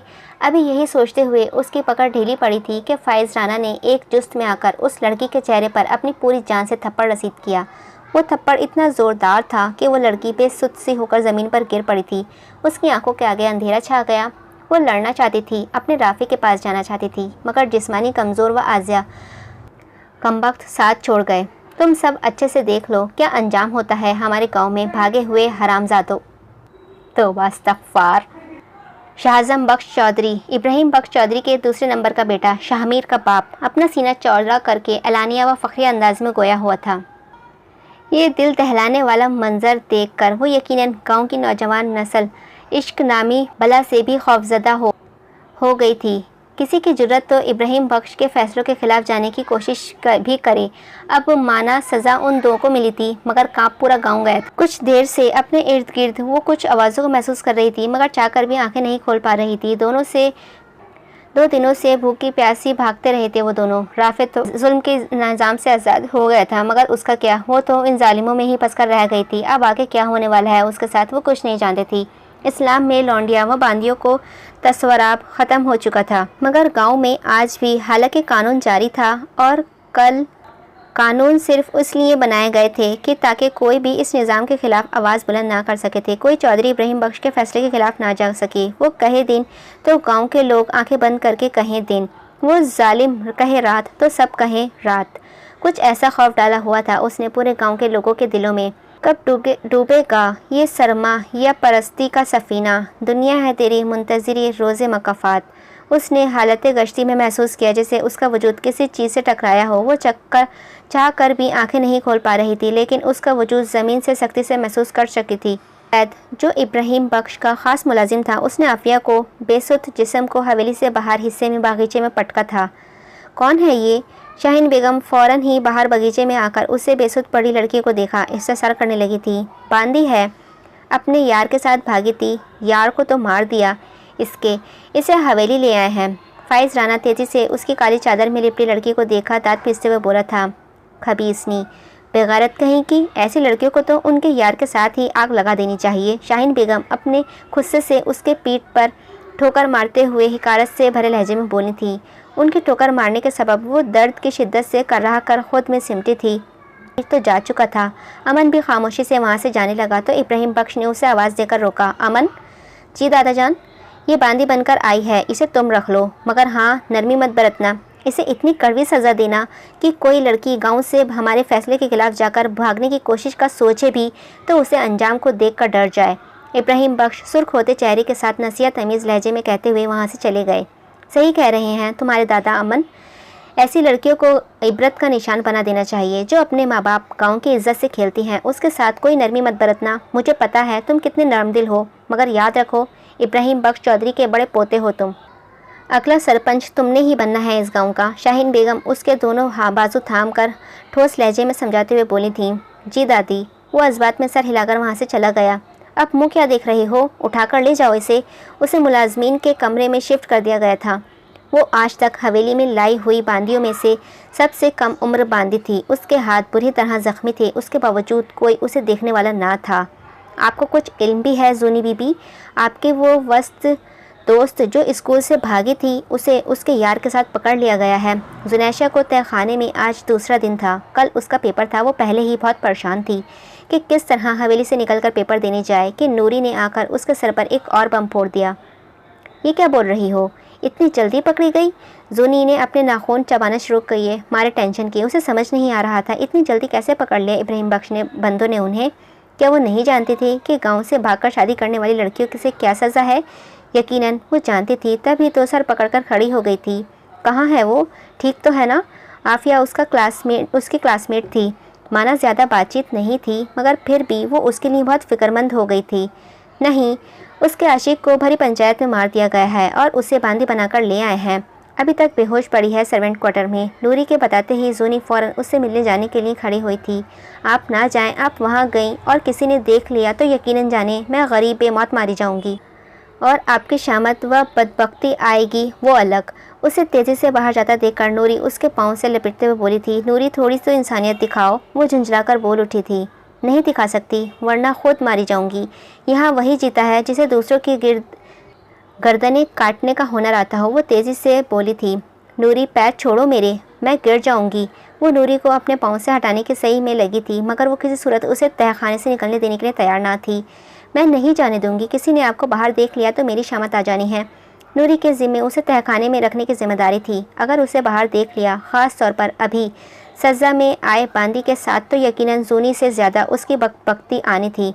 पहले से सज़ा में होकर वो सर्वेंट क्वार्टर में एक बांदी से मिलने जाने का सोच भी कैसे सकती थी। नूरी यही सोचकर परेशान थी, क्या इस लड़की को मज़ा आता था अपने सर पर यूँ मुसीबतें लेने में। अच्छा नहीं जा रही, पैर तो छोड़ो। वो तो छिपकली की तरह चिपक ही गई हो। जूनी के बार बार कोशिश के बावजूद भी ना हटी तो उसने हार मानने वाले अंदाज में कहा था, पक्का ना। नूरी मशकूक निगाहों से, हाँ हाँ पक्का, अब हटो। नूरी ने डरते डरते उसके पैर छोड़े थे। सॉरी नूरी, उसने बेवजह माजरत की थी। तो नूरी सीधी खड़ी होकर उलझी निगाहों से उसे देखने लगी। क्यों? इसलिए अचानक ही उसे धक्का देकर खुद से दूर गिराते हुए वो बिजली की रफ्तार से बाहर की जानिब दौड़ गई थी। तहखाने से निकलकर नूरी को अंदर ही बंद कर दिया, फिर खुद दबे पाँव सर्वेंट क्वार्टर की जानिब चल दी। वो नंगे पाँव व दुपट्टे से बेनियाज थी। सर्वेंट क्वार्टर पहुंची तो वहाँ अपने फूफा फाइज राना को कमरे के बाहर एक मुलाजिमा से बात करते देख साइड दीवार से चिपक कर खड़ी होकर उनकी बातें सुनने लगी थी। आप अंदर नहीं जा सकते, बड़े सरकार ने इस बांदी को छोटे सरकार अमन की खिदमत में दे दिया है और बेगम साहिबा ने मुझे ख़ास ताकीद की है कि उनके कमरे में पहुंचा दूं। होश आते ही फाइज राना इस कमसिन लड़की की माले गनीमत गमान कर फ़ौरन ही नोचने आन पहुंचा था। तुम जानती भी हो तुम किसका रास्ता रोक रही हो? आपदा, मेरा इस घर में क्या रुतबा है, भूल गई हो क्या? आपदा का इस कमरे में ना जाने देना। उसका खून खौला गया था। वो गुस्से से पागल होते हुए विभर कर कहने लगा था, मैं नहीं भूली, मगर मैं तो वो ही कर रही हूँ जिसका मुझे हुक्म मिला है। आपदा लचकदार अंदाज में जवाब देने लगी, दफ़ा हो मेरे रास्ते से, और अब रोकने की कोशिश की तो मुझे इसकी जगह तुझे उठाकर ले जाऊँगा। लोगों को तेरी लाश तक नहीं मिलेगी, वो हाल करूँगा मैं तेरा, समझी? आपदा के जबड़ों पर अपनी उंगलियां रगड़ते हुए वो एक एक अल्फाज चबा चबा कर धीमी धमकी अमीज़ लहजे में बोला था। फिर उस नाजुक सिन्फ के फर्श पर फेंकते हुए कमरे में दाखिल होने लगा था। आपको समझ नहीं आ रहा क्या? वो अमन की बांदी है, आप उसके कमरे में नहीं जा सकते। मजीद बर्दाश्त ना कर सकी वो तेज़ी से सामने आकर डट कर बोली थी, तू? फाइज राना जूनी को देख कर बुरी तरह चौंका था। तू तहखाने से कैसे निकली? वो करीब आते दांत पीसते हुए इस्तफसार करने लगे थे। मेरी छोड़े फुप्पा, अपनी बात करें। आप जैसे शरीफुन नफ्स व ससर का पालतू कुत्ता बांदियों के कमरे में क्यों घुसने की कोशिश कर रहा है? क्या आपने नहीं सुना? आपके प्यारे ससुर अब्बा ने इस बांदी को अमन की खिदमत में दे दिया है। निहायत मजहबी अंदाज में सामने खड़े फाइज राना को भिगो भिगो कर जूते मारती वो एक एक लफ्ज़ जताते हुए मुस्कुराकर बोली थी, जबकि मुकाबिल अपनी शदीद तजलील महसूस करके सर पाँव तक तिलमिला उठा था। एक लफ्ज़ और कहा तो गुद्दी से ज़बान खींच लूँगा तेरी। उसने अगले ही पल अपने एक हाथ से उसका गला पकड़ा था। तो जैसे बेलगाम घोड़ियों को ठीक करना फाइज राना को बाखूबी आता है। कान के पास मुँह लाकर दांत पीसते हुए अभी सरगोशी कर ही रहा था कि उसकी निगाह जूनी के दूध जैसे सफ़ेद चेहरे पर पड़ी थी। सफ़ेद यूनिफॉर्म में उसका रंग मजीद खिल रहा था। गला दबाने के सबब उसका दम घुट रहा था। आंखें सांस ना आने की वजह से फैली थीं। कितनी पुरशबाब रंगत है तेरी, मैंने तो पहली बार देखा है। उसकी हवस भरी निगाहें अब उसके चेहरे से नीचे सरात कर रही थी। आह, अभी उस खबीर शख्स की निगाहें मजीद 4 हदें पार करती। उससे कबल ही उस लड़की ने हाथ की जोड़ की हड्डी के मुकाम पर जोर से अपना हाथ मारकर नीचे धकेला था, जिसके सबब उसकी पकड़ ढीली पड़ी थी। फिर बुराक की फुर्ती से उसने पाँव से उसके पेट पर लात मारी। उसे अचानक हमले पर नतीजे में वो लड़खड़ा कर नीचे गिरा था। तेरी तो, फाइज राना ने आंख बबूला होकर अपने पेट पकड़ कर बेबसी से चीखा था। आपदा कहाँ मर गई? अभी वो फाइज राना को छुट्टी का दूध याद दिला ही रही थी कि बाहर से अपनी बड़ी ताई रानी बेगम की आवाज़ करीब आती सुनाई दी। ओह नो, इन्होंने मुझे यहाँ देख लिया तो ख्वामोखा ही ड्रामा करके नई मुसीबत खड़ी कर देंगी मेरे लिए। मुझे इनकी नज़रों से बचकर यहाँ से निकलना होगा। वो मुँह में बड़बड़ाती तेज़ी से फाइज राना की गर्दन के मखसूस नस पर ज़ोर से कराटेदार हाथ मारती उसे बेहोश कर गई थी। वहाँ से भागने की नीयत से कमरे की जानिब बढ़ने लगी। फिर अचानक उसे आबदा की लंबी ज़बान याद आई थी, जिस पर उसके एकदम कदम रुके थे। ओए, अपनी लंबी ज़बान को काबू में रखियो, समझी, वरना इससे बुरा तेरा हाल करूंगी। नमूना तो देख ही चुकी है, आबदा की उसकी आंखें दिखाकर वार्निंग अमेज लहजे में कहती हुई वो कमरे में दौड़ी। आबदा तो देखती की देखती रह गई थी। सिर्फ चंद लम्हे में इस नाजुक सी दिखने वाली लड़की ने फाइज राना जैसे हट्टे कट्टे मर्द को जमीन में धूल चटा दी थी। कमरे में दाखिल हुई तो आफिया को बेसुध सा पलंग पर पड़ा देखकर उसके पास बिल्कुल वक्त नहीं था वहां रुकने का। अगर उसे आफिया की मदद करनी थी तो ज़रूरी था कि सबकी नज़रों से बची रहे। आफिया, फिक्र न कर, मैं पूरी कोशिश करूंगी तुम्हें इस दोज़ख से निकालने की। वो अफसरदगी से उसके वजूद को देखते हुए बोली थी। उसका हाथ ज़ख्मी था, ये देख वो बहुत दुखी हुई थी। नी, ये क्या है? बाहर से रानी बेगम की आवाज़ सुनी। वो आफिया को ना चाहते हुए भी उसी हालत में छोड़कर खिड़की के ऊपर चढ़कर वहाँ से बाहर कूद गई। ये ज़बरदस्ती अंदर घुसने की कोशिश कर रहे थे तो मैंने इन्हें रोका। आबदा अपनी उंगलियां मरोड़ते हुए नज़रें झुकाकर बड़बड़ाकर बोली थी। तेरा दिमाग खराब हो गया है क्या? घर के दामाद पर हमला कर दिया? पागल नहीं हो तो? रानी बेगम दांत पीसते हुए दबे दबे गुस्से में बोली थी। मुझे माफ़ कर दें। वो दोनों हाथ जोड़कर रोते हुए माफ़ी मांगने लगी थी। अच्छा, वैसे बड़ी ताकत आ गई है तुझ में। वो सिरहाए बगैर ना रह सकी। चल एक काम कर, तू भाग जाए यहाँ से, मैं कह दूँगी खड़े खड़े बेहोश हो गया खुद ही। रानी बेगम तो उन लोगों में से थी जो अपना बलगम भी किसी को न दी, फिर वो उसकी मदद क्यों कर रही थी? आबदा यही सोचकर उलझी। मैं वाकई जाऊँ? वो बेयकीनी से पूछने लगी। हाँ, अब लिख कर दूँ क्या? मगर हाँ, एहसान याद रखियो, मेरा एहसान फरामोश लोग मुझे बिल्कुल पसंद नहीं है। वो मुफाहमाना अंदाज में मुस्कुराकर बोली थी तो आबदा ने डरते डरते इस बात में सर हिलाया। इस वक्त वो बेचारी और कर भी क्या सकती थी? अब निकल, इससे पहले कोई तुझे देखे और तेरी जान पर बन जाए। रानी बेगम के कहते ही वो तेज़ी से वहाँ से रफू चक्कर हुई। दूसरी जानिब वो पार्किंग एरिया में थी। सबकी नज़रों से बचकर उसे तहखाने पहुंचना था। वो नंगे पांव गाड़ियों के पास से भाग ही रही थी कि अचानक एक कांच का टुकड़ा उसके पांव में घुसा। आह अल्लाह! उसकी चीख बेसाख्ता ही निकली थी। उसके पांव से तेज़ी से खून निकलने लगा। अम्मी! वहाँ खड़े कार से टेक लगाकर अपने पांव उठाकर उसमें से कांच का टुकड़ा एक झटके से निकाला, जो गोश्त से अंदर काफ़ी गहराई में पेवस्त हो चुका था। उसके निकालते ही आंखों से तकलीफ़ की शिद्दत से बेसाख्ता ही आंसू बहने निकले, साथ साथ खून भी ज़मीन पर गिरने लगा। अचानक कानों की समात ने किसी के आने की आहट महसूस की। ओह नो, अब मैं भागूं कैसे? वो अपना पाँव पकड़कर परेशान लहजे में इधर उधर देखते हुए बोली थी। उसे कोई छुपने की जगह नज़र नहीं आ रही थी। जूतों की आवाज़ करीब आती महसूस हुई, साथ साथ चाबी की खनक की आवाज़ भी आने लगी थी। वो जो कोई भी था वो कार की जानिब ही आ रहा था। वो तेज़ी से लड़खड़ाती हुई कार की डिग्गी खोलकर उसमें लेट गई और डिग्गी को बंद कर लिया। लो, वो जो कोई भी था शायद उसने डिग्गी खुली देख ली थी। उसने डिग्गी को बाहर से लॉक कर दिया। आह! गाड़ी चलना शुरू हुई थी तो वो डिग्गी खोलने की कोशिश करने लगी, मगर डिग्गी तो लॉक कर दी गई थी। कहाँ से खुलती? खोलो खोलो, कोई है? अभी वो चीखना शुरू हुई थी मदद के लिए कि ज़ोर शोर से उसके सर पर गाने बजने लगे। वो अंग्रेज़ी गाने थे। ये अंग्रेज़ का बच्चा कौन आ गया हमारे घर में? वो अपने कानों पर हाथ रखते हुए बेबसी से बड़बड़ाई थी। खोलो, अरे कम से कम ये गाने ही बंद कर दो, मेरे कान फट रहे हैं। कोई सुन रहा है? वो डिक्की में मुसलसल हाथ मार रही थी, मगर गाड़ी में चलने वाले लाउड म्यूज़िक के सबब आवाज़ उस शख्स तक रसाई हासिल नहीं कर पा रही थी। आप कब तक वापस आएंगे?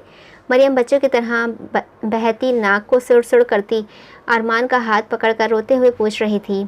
यार, 1 महीने में वापस आ जाऊंगा।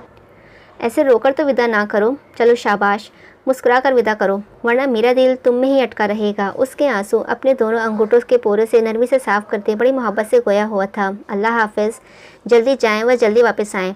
बामुश्किल अपनी जान को इजाज़त दी खुद से दूर जाने की। अल्लाह हाफिज़। पेशानी को बड़े प्यार से चूमते हुए वो कमरे से बाहर निकला था। मरियम, सारा सामान अच्छे से पैक किया है ना तूने? कुछ भूल तो नहीं गई? उसकी मामी तेज़ी से पूछने लगी थी। जी मामी, सब रख दिया है। कम अज़ कम वो ज़ुकाम भरी आवाज़ में सर हिलाते हुए बोली थी, मगर नज़रें ना उठाई थी। नहीं चाहती थी कि वो देखें कितनी कर्ब्स हैं उसकी आंखों में। अरमान सबसे अलविदा लेकर 1 माह के लिए बाहर मुल्क चला गया था। अभी उसे गए 1 घंटा भी ना हुआ था कि रिहाना बेगम ने घर के सारे मुलाजमीन का हिसाब करके उन्हें काम से फारिग कर दिया। ऐसे दीदे फाड़ कर भला क्यों देख रही है? नज़र लगाएगी क्या मुझे? रेहाना बेगम को अपनी खूबसूरती पर बड़ा नाज था। वो ब्यूटिशियन थी। घर के एक हिस्से को उन्होंने अपने पार्लर के लिए मखसूस कर रखा था। उनके 2 बेटे थे, अरमान व आलियान। आलियान इन दिनों बाहर मुल्क गया हुआ था अपनी स्टडी के लिए। वो अच्छे खासे खाते पीते लोग थे। रेहाना बेगम शुरू में तो शौकिया मगर अब सिर्फ वक्त गुजारी के लिए पार्लर चला रही थी। घर में 2 मुलाजिम रखे हुए थे, एक किचन के काम के लिए और दूसरा पूरे घर की सफाई व सुथराई व कपड़े वगैरह धोने के लिए। मगर आज अचानक उन्होंने दोनों मुलाजिमीन को फारिग कर दिया था। ये देखकर मरियम उलझी। वो दोनों काफ़ी सालों से इस घर में काम कर रहे थे। नहीं, आपने अचानक इन्हें क्यों निकाल दिया? वो उलझे लहजे में पूछ उठी।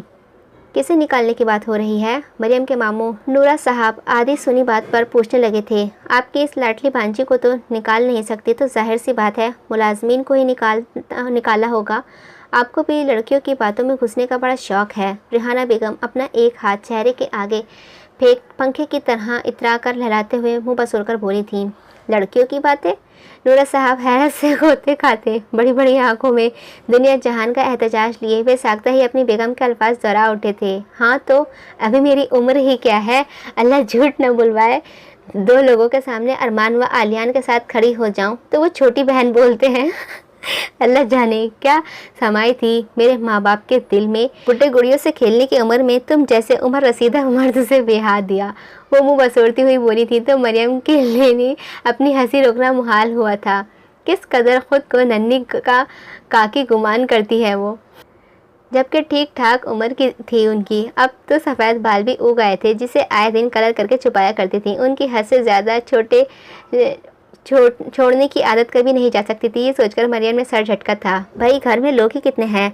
हम 3 ही तो हैं, इसीलिए मुलाजमीन को निकाल दिया। खैर से ये जवान है ना, हमारे घर में इतने काम थोड़ी होते हैं, फिर मैं भी हाथ बटाया करूँगी इसका। वो बातों ही बातों में असल मौजे पर आई थी तो मरियम के मामू एहतजाजन पूछ उठे थे। तो क्या तुम घर का सारा काम इस बच्चे से करवाओगी? अब इतनी भी कोई बच्ची नहीं है आपकी भांजी। इसकी उम्र लड़कियों की शादी कर पूरा घर संभाल रही हैं। वो तेज़ी से सख्त लहजे में मुँह बिगाड़ कर बोली थी। वो बच्ची है, पढ़ रही है अभी। फिर जब मुलाजिम अफोर्ड कर सकते हैं हम, तो क्यों बच्ची को तंग करना? उसके मामू ने फ़ौरन ही उसके हक़ में लड़ने उतरे। तो क्या पढ़ने वाली बच्चियां घर का काम नहीं करती? आपने कौन सा कल को उससे नौकरी करवानी है जो मेरे बेटों के बराबर लाने पर तुले हुए हैं इसे? मैं तो कहती हूँ पढ़ाई छुड़वा कर घर बिठाएं इसे। कहीं अपनी और आवारा माँ की तरह भाग गई तो क्या करेंगे हम? मरियम को अंदाज़ा नहीं था कि उसकी माँ अरमान के जाते ही अपने रंग गिरगिट की तरह तेज़ी से बदलेंगी। अरमान के सामने तो वो बड़ी मीठी छुरी बनी रहती थी, मगर उसके जाते ही जैसे जहर उगलती मालूम हुई थी। मरियम लॉ की पढ़ाई के लिए यूनी में एडमिशन अरमान ने ही दिलाया था, जिसे अभी सिर्फ 3 दिन ही हुए थे। उनके आखिरी जुमला रूह तक को छलनी कर गया था। आंखों में आंसू भर आए थे। अपनी माँ के मुतालिक आज तक लोगों को सिर्फ बुरा कहते ही सुना था, और बाप उसका तो कुछ पता ही नहीं, कौन था, कहाँ था भी या नहीं, कुछ खबर ही नहीं थी उसे। रिहाना बस करो, जो मुँह में आता है बोलती चली जाती हो। नौरा साहब भिपर कर चीखे थे। अपनी बहन कोमल से बहुत मोहब्बत थी उन्हें। वो जुड़वा बहन भाई थे। कोमल ने भागकर निकाह करने के बाद सिर्फ अपने भाई नूरा को, जो उन दिनों बाहर के मुल्क में था, कॉल करके बताया था कि उसने फ़हीम बख्श से निकाह किया है, जो उसका क्लास फेलो है। नूरा साहब कभी फ़हीम से ना मिले थे। सिर्फ वो ही मरियम के ननिहाल में वाहिद थे जो इल्म रखते थे कि मरियम अपने बाप का नाम फ़हीम बख्श है, लेकिन उन्होंने कभी भी मरियम को इसके मुताल्लिक़ कुछ न बताया था। और बताते भी क्यों? इस जालिम आदमी ने अपनी 2 साला बच्ची को बीवी के मरते ही ननिहाल में फेंक दिया था और फिर कभी पलटकर ना पूछा। एक लड़की जो अपना नाम नूरी बता रही थी, वो मरियम को छोड़ने आई थी। उसी ने बताया है कि कोमल की दूसरी प्रेगनेंसी के दौरान सीढ़ियों से गिरकर हादसाती मौत हो गई है और मरियम को संभालने वाला अब कोई नहीं। लो जी, सच कहो तो आग लग जाती है। रेहाना बेगम खड़े होकर हाथ नचाते हुए बड़ी अदब से तीखे लहजे में बोली थी। तुम चुप हो रही हो या नहीं? नूरा साहब गुस्से से आग बबूला होकर चीखे थे। अल्लाह अल्लाह, अब क्या बुढ़ापे में इस लड़की की वजह से मुझे मारेंगे? बस यही दिन देखने रह गया था मेरी ज़िंदगी में। मेरे जवान बच्चे क्या गए? आप तो मुझे अपनी भांजी के लिए मारने चढ़ दौड़े। नागिन कहीं की, अपनी माँ की तरह दूसरों की खुशियाँ खाने वाली। अब तो तेरा कलेजा ठंडा हो गया होगा ना हम मियाँ बीवी को लड़वा कर, मगर मैं भी अपने नाम के रेहाना हूँ। तुझे छोड़ूंगी नहीं मैं, मीसनी कहीं की। रिहाना बेगम पहले तो जाहिल औरतों की तरह अपने सीने पर ज़ोर ज़ोर से हाथ मारकर रोते हुए चीखने लगी। वो ख्वामोख्वाह वाविला कर रही थी जो उनकी आदत में शामिल था। फिर अपनी तोपों की दहाने बेचारी मरियम की जानिब कर दिए थे। किस्मत भी क्या चीज़ है, बाप के ज़िंदा होते हुए भी दूसरों के टुकड़ों पर पलने पर मजबूर थी वो। यही वजह थी कि वो जल्द से जल्द अपने पाँव पर खड़ा होना चाहती थी। उनकी बातें उसका दिल भारी कर गई थी। दिल चाहा फूट फूट कर रोए, ये सोचकर कि टूटी के आज तो पहला दिन था। अभी तो अरमान के वापस आने में पूरा महीना था। कितनी ही देर गुजर चुकी थी मगर गाड़ी रुकने का नाम ही नहीं ले रही थी। ऊपर से कान पर बजने थे अंग्रेज़ी गाने। ये कौन है अंग्रेज़ का बच्चा, इसके कानों में दर्द नहीं हो रहा? मेरे तो कान सुन होने लग गए हैं। वो अपने कान खासा झुंझलाते हुए मुसलते गुस्से से बड़बड़ाई थी। अब तो चक्कर आने लगे थे। आह, जाहिल को गाड़ी चलाना भी नहीं आता क्या? गाड़ी की स्पीड शायद बढ़ा दी गई थी जिसके सबब डिग्गी में रखा सामान अब उसके सर से टकरा रहा था। अल्लाह अल्लाह करके कुछ घंटे गुजरने के बाद जब गाड़ी रुकी तो उसकी हालत गैर हो रही थी। वो बस डिग्गी से बाहर निकलना चाहती थी। गाने बंद हुए तो वो समझ गई कि अंग्रेज़ी का बच्चा गाड़ी से उतर रहा है। उसने ज़ोर ज़ोर से डिग्गी बजाना शुरू की जिसकी आवाज़ पर चौंक कर वो डिग्गी की जानिब आया था। डिग्गी खोलते ही जूनी को देख उस हैंडसम लड़की की आंखें हैरत से बड़ी हुई थी। तुम? चक्कर आने के सबब उसका जहन काम नहीं कर रहा था। जो एक चीज़ उस लम्हे उसे दिखाई याद थी तो वो उस बंद जगह से बाहर निकलना था। उसने लड़के को ना देखा, सिर्फ उसके सफ़ेद शर्ट को ही देखा था जो बाहर निकलने की गरज से उसने मुट्ठी में भींची। फिर उसके सहारे से चक्कर आते ही सर के साथ उठने लगी थी। तुम मेरी गाड़ी में कैसे? शामिर अभी हैरत से पूछ ही रहा था कि जूनी ने उसके सफ़ेद टी शर्ट पर उल्टी कर दी। यक! वो फ़ौरन ही घिन खाता हुआ उसका हाथ झटक से दूर हुआ था मगर तब तक वो देर हो चुकी थी। जूनी उसके इस अमल पर उस नौजवान का दिल शिद्दत से चाहा कि उसे शूट कर दे। ये क्या कर दिया तुमने? वो खासा चिढ़ते हुए अपनी शर्ट की उंगलियों से पकड़कर अपने जिस्म से दूर करते कराहत भरे लहजे में इस्तिफ़सार करने लगा था। सॉरी। उल्टी करने के बाद अब वो काफ़ी बेहतर महसूस कर रही थी। वो डिग्गी से उतरी तो सर फिर चकराने लगा था। उससे फिर उल्टी आ रही थी। मुझे उल्टी आ रही है। वो पेट पकड़कर नीचे की जानिब ठंडी रेत पर झुकते हुए बोली थी। वो नंगे पाँव अपने सफ़ेद यूनिफॉर्म में मलबूस थी। उसे फ़र्श की सख्ती महसूस नहीं हो रही थी बल्कि लगा जैसे पाँव ठंडी रेत पर हों। उसका दिमाग काम नहीं कर रहा था इसीलिए उसने ध्यान ना दिया। चलो मेरे साथ तुम। उसकी हालत देख वो आंखें झुंझलाने वाले अंदाज में घुमाते हुए उसके नाजुक कलाई पकड़कर अपने साथ खींचने लगा था। वो आगे चले तो वो लोग उनसे टकराने लगे। हेलो शाहमीर। हर लम्हे बाद उससे कोई टकरा रहा था लेकिन वो सबको ही सीढ़ियाँ चढ़कर उसे ऊपर हट में वेट का कहते हुए उसे पकड़कर कमरे में ले आया था। वो बीच था, साहिल समंदर पे बना हुआ एक खूबसूरत आलिशान हट। जाओ अंदर वॉशरूम है। वो फ़ौरन ही अपना सर पकड़कर अंदर चली गई थी। जब फ्रेश होकर बाहर निकली तो सामने ही शामिर बेड के पास शर्टलेस खड़ा नजर आया था। उसकी खूबसूरत बॉडी देख वो मबहूत हुई थी। उस लड़की की आंखों में अभी उभरी सताइश देख शामिर के चेहरे पर हल्की सी शरारत भरी मुस्कान बिखरी थी। वो अपनी थोड़ी पर उंगलियां मसलते हुए उसके जानिब आया था। कहो तो करीब आ जाऊं, ताड़ने में आसानी होगी। उसका एब्रो झुकाकर टोकने पर वो हवासों में लौटी थी। फ़ौरन ही सर झटक कर अपने नीचे का होठ बेदर्दी से चबाने लगी। दिल की स्पीड इस कदर तेज़ हो गई थी कि लगा धक धक करता हुआ बाहर ही निकल आएगा। रास्ता छोड़ो, मुझे भी फ्रेश होना है। उसके कहते ही वो फ़ौरन रास्ते से हटी थी। वो वॉशरूम में गया तो उसने एक सुख का सांस लिया था जैसे उस हसीन नौजवान की मौजूदगी में सांस भी नहीं ले पा रही हो। वो बेड पर बैठ गई थी। ओह सॉरी, मैं समझी, मेरा फ्रेंड शामिर है यहाँ। एक लड़की अचानक ही दरवाज़ा खोलते हुए अंदर आई थी लेकिन जूनी को देखकर लचकदार अंदाज में मौजरत करती हुई वापस जाने लगी। वो वॉशरूम में है, फ्रेश हो रहा है। जूनी उस लड़की की तनकीदी निगाहों से सरता पाँव जायज़ा लेने लगी थी जो डार्क लाल रंग की शर्ट और ब्लैक ट्राउज़र में मलबूस थी। मैगज़ीन टीवी में ही देखती थी ऐसे लिबास, वो जो ज़ेबतन की हुई थी। सनोरी रंग पर खासा मेरी ये खूबसूरत लगी थी वो जूनी को, ख़ास तौर पर उसके रेशमी बिखरी जुल्फ़े। जूनी को वो कोई मॉडल लगी थी। वो मॉडल लड़की शाहमीर की फ्रेंड है। ये बात उसे हैरान कर गई थी। शाहमीर तो अल्लाह ताला की गाय लगता था जो कभी उससे ना लड़ा, ना कभी ख़ानदान के किसी मामले में बोला, ना कभी किसी चीज़ पर एहतजाज किया। और सिर्फ वो ही क्यों, पूरा ख़ानदान ही शाहमीर को परफेक्ट व शरीफ लड़के की इमेज से देखता था जो कभी अपने हक़ के लिए भी ना बोले। मगर उसकी फ्रेंड देखने के बाद जूनी को महसूस हुआ कि वो कुछ ज़्यादा ही सीधा समझ बैठी है उसे। एनी, तुम हो क्या? अंदर से फ़ौरन आवाज़ आई। शायद शाहमीर ने उसकी आवाज़ सुन ली थी। हाँ, उसने फ़ौरन जवाबी आवाज़ लगाई थी। यार कोई ड्रेस दो, मेरा ख़राब हो गया है। ओके, वो मुस्कुराकर कहती अलमारी की जानी बढ़ी थी। जूनी ने देखा कि उसने एक पैंट निकालकर शामिर को दी और टी शर्ट व टॉवल हाथ में पकड़कर खड़ी हो गई थी। वो पैंट पहनकर बाहर निकला। उसके काले घने बाल गीले थे जिसके पानी की बूंदें गिर रही थीं। एनी ने फ़ौरन ही उसे टॉवल दी। ये तो बहुत ही बेशरम है। पता है कमरे में 2 लड़कियां हैं फिर भी ऐसे ही निकल आया। उसे देखते ही एक लम्हे के लिए आंखें हैरत से फैली थी, लेकिन अगले ही लम्हे वो मुंह मोड़कर खड़ी हो गई थी। उसके अमल पर शामिर के चेहरे पर फिर से मुस्कुराहट आई थी। You look dashing dear. उसकी दूधिया रंगत पर सिक्स पैक एब किसी की भी नज़रों को सताइश ही कर देते थे। एनी फिदा फिदा लहजे में उसके खूबसूरती बॉडी को देखते हुए बोली थी, आई नो। वो खासा मगरूर लहजे में जवाब दे हुआ था। साथ साथ टॉवेल बेड पर डालकर एनी के हाथ से ब्लैक टी शर्ट ली। टी शर्ट पहनते ही उसकी नज़रें अपनी जानिब पुष्ट किए खड़ी यूनिफॉर्म में मलबूस लड़की पर पड़ी थी। ये स्कूल की बच्ची कहाँ से पकड़ लाए तुम? अब ये मत कहना ये बच्ची तुम्हारी गर्लफ्रेंड है। एनी उसके कान के पास मुँह लाकर मज़ाहिका खेस अंदाज में पूछने लगी थी। कज़िन है मेरी।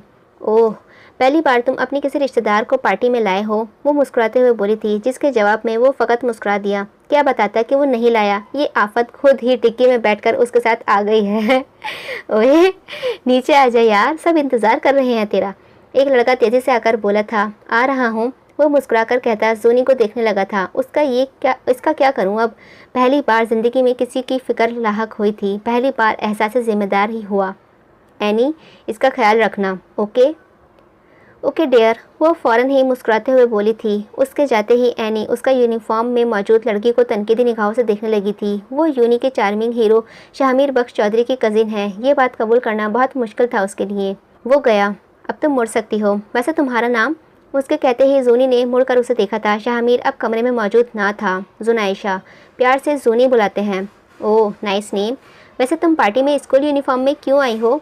और एनी ने उलझते हुए उससे इस्तफसार किया था। साथ साथ निगाहों के नंगे पाँव पर भी गई थी। उसने दास्तान तौर पर अपना जुमला अधूरा छोड़ दिया था, लेकिन जूनी समझ चुकी थी कि उनकी कही बात का मतलब। वो मैं गलती से आ गई हूँ। गलती से?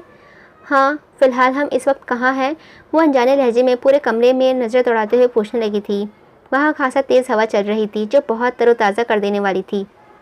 तुम इस वक्त मेरी पार्टी में हो डियर, और अब जब तुम आ गई हो तो चलो थोड़ा एंजॉय ही कर लो। वो कहते हुए अलमारी की जानिब बढ़ी थी। ये लो, यूनिफॉर्म पार्टी के लिए ठीक नहीं है, इसीलिए ड्रेस चेंज करना ज़रूरी है। उसने एक सफ़ेद टी शर्ट व ब्लैक पैंट उसके आगे करते मुस्कुराते हुए कहा था। मैं ऐसे कपड़े नहीं पहनती, वो भी बिगाड़ते हुए कहने लगी थी। तो अब पहन लो, क्योंकि पार्टी में तो सब ऐसे ही पहने हुए हैं और फिर ये कंफर्टेबल रहेगा। यूनिफॉर्म में थोड़ा अजीब लग रहा है। तुम कोई बच्ची लग रही हो स्कूल की। उसके मुंह पसोर कर मज़ाहिका खेज अंदाज में कहते ही वो तेज़ी से बोली थी, मैं बच्ची ही हूँ, अभी तो मैट्रिक के इम्तिहान भी नहीं दी है मैंने। ओके, मगर पार्टी में अगर तुम यूनिफॉर्म पहनकर फिरोगी तो सब तुम्हें ही दुनिया के 8वें अजूबे की तरह दिखेंगे। बहुत अजीब लगेगा। उसकी बात सुनकर वो थोड़ा चमकम हुई थी। मुझे घर जाना है, तुम शामिर को बुला दो। वो मगरिबी लिबास पहनने के लिए तैयार ना थी। वो तो अभी बहुत बिजी है, तुम्हें वेट करना पड़ेगा डियर। वो होठों पर मुस्कान सजाए हुए महफमाना अंदाज में गोया हुई थी। मेरी मानो ये पहन लो, तुम पर अच्छा लगेगा। वैसे भी तुम्हारी यूनिफॉर्म थोड़ा गंदा हो गया है। उसने अपनी यूनिफॉर्म की जानिब देखा जो वाकई गंदा हो रहा था। कमीज शलवार वगैरह नहीं मिल सकता? नहीं डियर, यही है बस। मजबूर होकर वो ड्रेस चेंज करने चली गई थी। सफ़ेद टी शर्ट और ब्लैक पैंट पहने जब वो बाहर निकली तो एनी उसे देख के मुतमईन से अंदाज में मुस्कुराने लगी थी। हाँ, बाल वगैरह बनाकर नीचे आ जाओ, मैं वेट कर रही हूँ, ओके डियर। एनी कहकर उसके कमरे से अकेला छोड़कर चली गई थी। वो ड्रेस उसकी खूबसूरती फिगर को खासा नुमाया कर रही थी। वो आईने के सामने खड़ी होकर अपने खुद का जायज़ा लेने लगी। वाह, मैं तो बहुत खूबसूरत लग रही हूँ, बिल्कुल किसी मॉडल की तरह। वो जैसे खुद पर फिदा हुई। बालों की पोनी में कैद कर वो कमरे से निकली। बस कमरे का दरवाज़ा खुलना था कि लाउड म्यूज़िक कान के समातों को फाड़ता हुआ महसूस हुआ था। उफ़, ये तो कान ही फाड़ देंगे मेरे, वो झुंझलाकर कहती हुई बाहर निकली थी। उस फ्लोर पर 3-4 कमरे और थे। इसके बावजूद हर बार बाहर सोफे पर एक कपिल नाजेबा हरकत में मशगूल नज़र आया था, जिन्हें देखकर उसकी आंखें हैरत से फटी थीं। ये इस तरह का मंजर उसने ज़िंदगी में पहली बार ही देखा था। उसका तो दिमाग ही काम न किया। इधर चलो तुम। वो अभी उन्हीं सीन दिमाग के साथ देख रही थी कि उसके नाजुक हाथ पकड़कर किसी ने खींचा था, जिसके सबब उसका दिमाग वापस हवासों में लौटा था। शामिर उसका हाथ पकड़कर खींचते हुए नीचे ले आया था। रंग बिरंगी लाइट्स, लाउड म्यूज़िक पर नाचते नौजवान लड़के लड़की, बेहुदा मगरिबी लिबास में मलबूस लड़कियां, ये सब उसकी हालत गेर कर गया था। ये कैसी जगह लाए हो तुम मुझे? वो हैंडसम लड़का उसे ना चाहते हुए बदमस्त लोगों के दरमियान से निकालता हुआ बिल्कुल बाहर गाड़ी के पास ले आया था। जोनी ने तब देखा वो साहिल समुंदर पर थे। सामने ही समुंदर ठाटे मारते हुए नजर आ रहा था। सूरज ढलने के करीब था। उसकी जर्द किरणें आसमान पर फैली नजर आ रही थीं। वो हैरान हुई थी, ये कहाँ ले आया था शाहमीर उसे। जोनी कभी अपने गांव से बाहर नहीं निकली थी। गांव तो दूर की बात, उसे तो हवेली से भी ज़्यादा देर बाहर निकलने की इजाज़त ना थी, जबकि उसका बाप शहर आता जाता रहता था, लेकिन उसे लेकर कभी ना गया था। बचपन में ज़िद किया करती थी वो अपने बाप से कि वो उसे शहर ले जाए, मगर होश संभालने के बाद उसने ज़िद करना छोड़ दी थी। नाज उठवाने की तमन्ना को कजा उसने बहुत वक्त हुआ अपने बाप से मोहब्बत की उम्मीद भी छोड़ दी थी। शाहमीर ने उसे गाड़ी के पास लाकर छोड़ा तो बिफर कर पूछ उठी थी, मैं लाया? वो छोटी आंखें करके तंज़े निगाहों से घूरते हुए सवालिया अंदाज में पूछने लगा, डिग्गी गर्ल, इस वक्त तुम मुझसे बात ना ही करो तो बेहतर है। चुपचाप इस गाड़ी में बैठ जाओ और निकलना नहीं बाहर जब तक मैं ना वापस आ जाऊं, समझी? वो खासा बेरहमी से कहता अपनी गाड़ी का डोर खोलकर उसे हुक्मखाना अंदाज में बैठाने का इशारा करने लगा। उसका हुक्मखाना लहजा जोनी के गुस्से को दावत दे गया था। ओह, तो खानदान के परफेक्ट व शरीफ बेटे का असल रूप ये है, एक आउबाश बिगड़ा अमीरजादा। यहाँ मुझे मेरे हक की पढ़ाई करने से रोका जा रहा है और तुम शहर आकर लॉ पढ़ने के बहाने अय्याशी करते फिर रहे हो। उसका खून खौल गया था ये देखकर कि बख्श खानदान के पोते तालीम के नाम पर कैसे अय्याशी करते फिर रहे हैं और उन्हें रोकने टोकने वाला कोई नहीं, जबकि उसे 2 दिनों से तय खाने में बंद किया हुआ था, सिर्फ एक पेपर देकर आने के जुर्म में। ये नाइंसाफ़ी की इंतहा थी तो और क्या था। एक्सक्यूज़ मी, मैं उन लोगों में से नहीं। वो फ़ौरन ही एहतजाजन बोल उठा था। मगर तुमने कभी रोका भी तो नहीं, मेरा कभी साथ भी तो नहीं दिया। जोनी बिपर कर उससे सरमई आंखों में झांकते हुए बोली थी, और क्यों रोकता मैं, क्यों देता तुम्हारा साथ? उसने निहायत बेनियाजी का मुजाहरा करते बलोरी आंखों में अपना अक्स देखते हुए सवाल किया था। उसकी बेनियाजी व ठंडा रवैया जोनी के तन बदन में आग लगा गया था। अगले ही पल ना आओ देखा न ताओ, एक ज़ोरदार मुक्का बख्श खानदान के शहजादे के मुंह पर जड़ दिया। क्योंकि हमला अचानक व उसकी तवक्का के बिल्कुल बरखिलाफ था, तो जबड़ों के साथ साथ दिमाग भी हिलता हुआ महसूस हुआ था। पहली बार ज़िंदगी में किसी लड़की से मुक्का खाया था, वो भी इतना जानदार कि लम्हे भर में सर चकरा गया। तेरी, उसने भी पलटवार करने के लिए अपना हाथ उठाया। ईगो शदीद हर्ज हो गई थी, मगर हाथ हवा में ही रुक गया था। याद जो आ गया था वो एक लड़की है और चाहे कितनी भी गुस्सा हो वो अपने उसूलों के खिलाफ नहीं जा सकता था। जबकि मुकाबिल बगैर किसी खौफ के उसके उठे हुए हाथ को देख रही थी। रुक क्यों गए? मारो ना, दिखाओ ना मुझे अपनी सो कॉल्ड मर्दानगी, जैसे आदत है तुम लोगों को हम कमज़ोरों पर हाथ उठाकर दिखाने की। तुम भी अपने बाप दादा जैसे चाचू जैसे ही हो, पढ़े लिखे जाहिल। अभी वो गुस्से से निडर लहजे में बोल ही रही थी कि मुकाबिल तेजी से उसके गुलाबी होठों पर अपनी शहादत की उंगली रख गया था। वो उसके मुंह पर उसके बाप दादा को जाहिल कह रही थी। यकीनन गुस्सा सवा नेज़े पर था। आंखों में सुर्ख डोरियां भी उभर आईं। उसका गुस्सा वैसे भी ख़ानदानी था, जला देने वाला, सब तबाह कर देने वाला, मगर उसके बावजूद वो कंट्रोल करने की बहुत कोशिश कर रहा था। दूसरे हाथ की मुट्ठी इस कदर भिंच ली थी कि नसें उभर आई थीं, लेकिन वो लड़की बजाय चुप होने जाने के उसके गुस्से को और आग को और मज़ीद भड़काने के लिए अपनी तेज़ ज़बान से आग में घी डालने का काम बखूबी जारी रखे हुई थी। सिर्फ उसकी तेज़ ज़बान को रोकने के लिए उसके गुलाबी होठों पर उंगली रखी थी, लेकिन क्या खबर थी वो तो चुप हो जाएगी मगर कहीं और तहलका मच जाएगा। वो उसका दिल था जिसके ज़ोर ज़ोर से धड़कने की आवाज़ अपने कानों से सुन रहा था। ये पहली बार था जब किसी लड़की को छूने पर दिल धड़का हो। वो क्या बोलने वाला था ये तो भूल ही बैठा था। बस निगाहें उसके होठों पर अटक गई थी। इन गुलाबी होठों की नरमी उसकी उंगली को अजीब से करंट लगा गई थी, ऐसा करंट जो पूरे वजूद में सरायत करता महसूस हुआ था। दूसरी जानिब वो उसके अचानक होठों पर उंगली रखने पर पहले हैरान फिर भड़क उठी थी। फ़ौरन ही उसकी उंगली पर होठों से झंझला कर हटाई। अब हाथ लगाया ना तो माँ कसम ये जोनी तुम्हारा हाथ तोड़ देगी। वो शेरनी भी पर उठी थी। नसीहत अमीज़ लहजे में वार्न किया था। उसकी आंखों में भरा गुस्सा देखकर वो मुस्कुराया। क्यों, फीलिंग्स जाग रही हैं?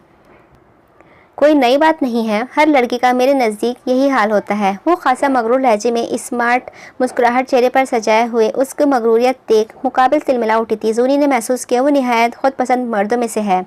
होता होगा, मगर मैं उन जैसी नहीं, बल्कि अब तो मुझे दुख हो रहा है। कैसे मैं आज तक तुम जैसे अवबाश लड़के को अल्लाह ताला की गाय समझती रही थी, मगर अब सोच लिया है मैंने। लगाऊंगी एक अदालत इस नाइंसाफ़ी के ख़िलाफ़ और पूछूंगी इब्राहिम बख्श फ़हीम बख्श से कि लॉ के नाम पर अय्याशी करने की इजाज़त देना क्या उनके ख़ानदान की कदरीम रस्म व रिवाज में उसूलों के मुताबिक है। देखूंगी फिर सारे उसूल सिर्फ कमज़ोरों के लिए हैं या अपने लाडले पोतों पर भी कुछ ज़ोर चलता है उनका। वो दिल जली थी। फ़ौरन ही बिभर कर दांत पीसते हुए आंखों में आंखें डालकर बोली थी, सीन लाइक मैं मासूम कुछ ना करते हुए भी तुम्हारी हेट लिस्ट में हूँ। वो दोनों हाथ सीने पर फहरिस्त से फोल्ड करके छोटी आंखों से बगौर उस लड़की के सुर्ख चेहरे को देखते दुनिया जहान की मासूमियत चेहरे पर सजाए हुए बोला था, अभी वो दोनों बात ही कर रहे थे। शाहमीर, रेस शुरू करने हैं, चलें? उसका दोस्त दानियाल दूर से ही उन दोनों को बगौर देखते हुए उसे बुलाने लगा था। ये टॉपिक बाद में कंटिन्यू करेंगे, अभी मुझे जाना है, तुम गाड़ी में ही बैठो। वो हुक्मगाना अंदाज में कहने लगा था, मुझे घर जाना है। वो मुसलसल एहतजाज कर रही थी मगर मुकाबिल ने एक न सुनी। उसका बाजू पकड़कर गाड़ी में बिठाकर गाड़ी को लॉक करके चला गया। ओ बिगड़ैल शहजादी, मुझे घर जाना है। गधा कहीं का, मुझे अंदर लॉक करके चला गया। वो शीशे को दोनों हाथों से बजाकर चीख रही थी मगर वो तो अंदर से लॉक करके जा चुका था। कौन थी वो? ब्यूटी? दानियाल ने शरारत से पूछा था। ब्यूटी? वो खासा एतराज़न लहजे में, कज़िन है मेरी, 15 साल की बच्ची है अभी। उसकी आंखें गुस्सैली थीं। ये जुमला अदा करते वक्त निहायत जताते हुए कहा था। दानियाल उसे हैरत से देखने लगा। उसकी आंखें अंगारे बरसा रही थीं। अच्छा समझ गया, छोटी बच्ची है, फिर इसे क्यों लाया है यहाँ? वो जहन में चलने वाला सवाल पूछे बगैर ना रह सका। मैं लाऊंगा इसे? मेरी अकल क्या घास चढ़ने गई है कि बख्श ख़ानदान की इकलौती बला को अपने साथ लाऊं? वो खुद आई है डिग्गी में बैठकर। वो मुँह बसोरकर सर झटकते हुए बोला था। नहीं जानता था क्या चीज़ ज़्यादा बुरी लग रही थी, उस लड़की का साथ आना या अपने दोस्त का उसे ब्यूटी बुलाना। डिग्गी में बैठकर?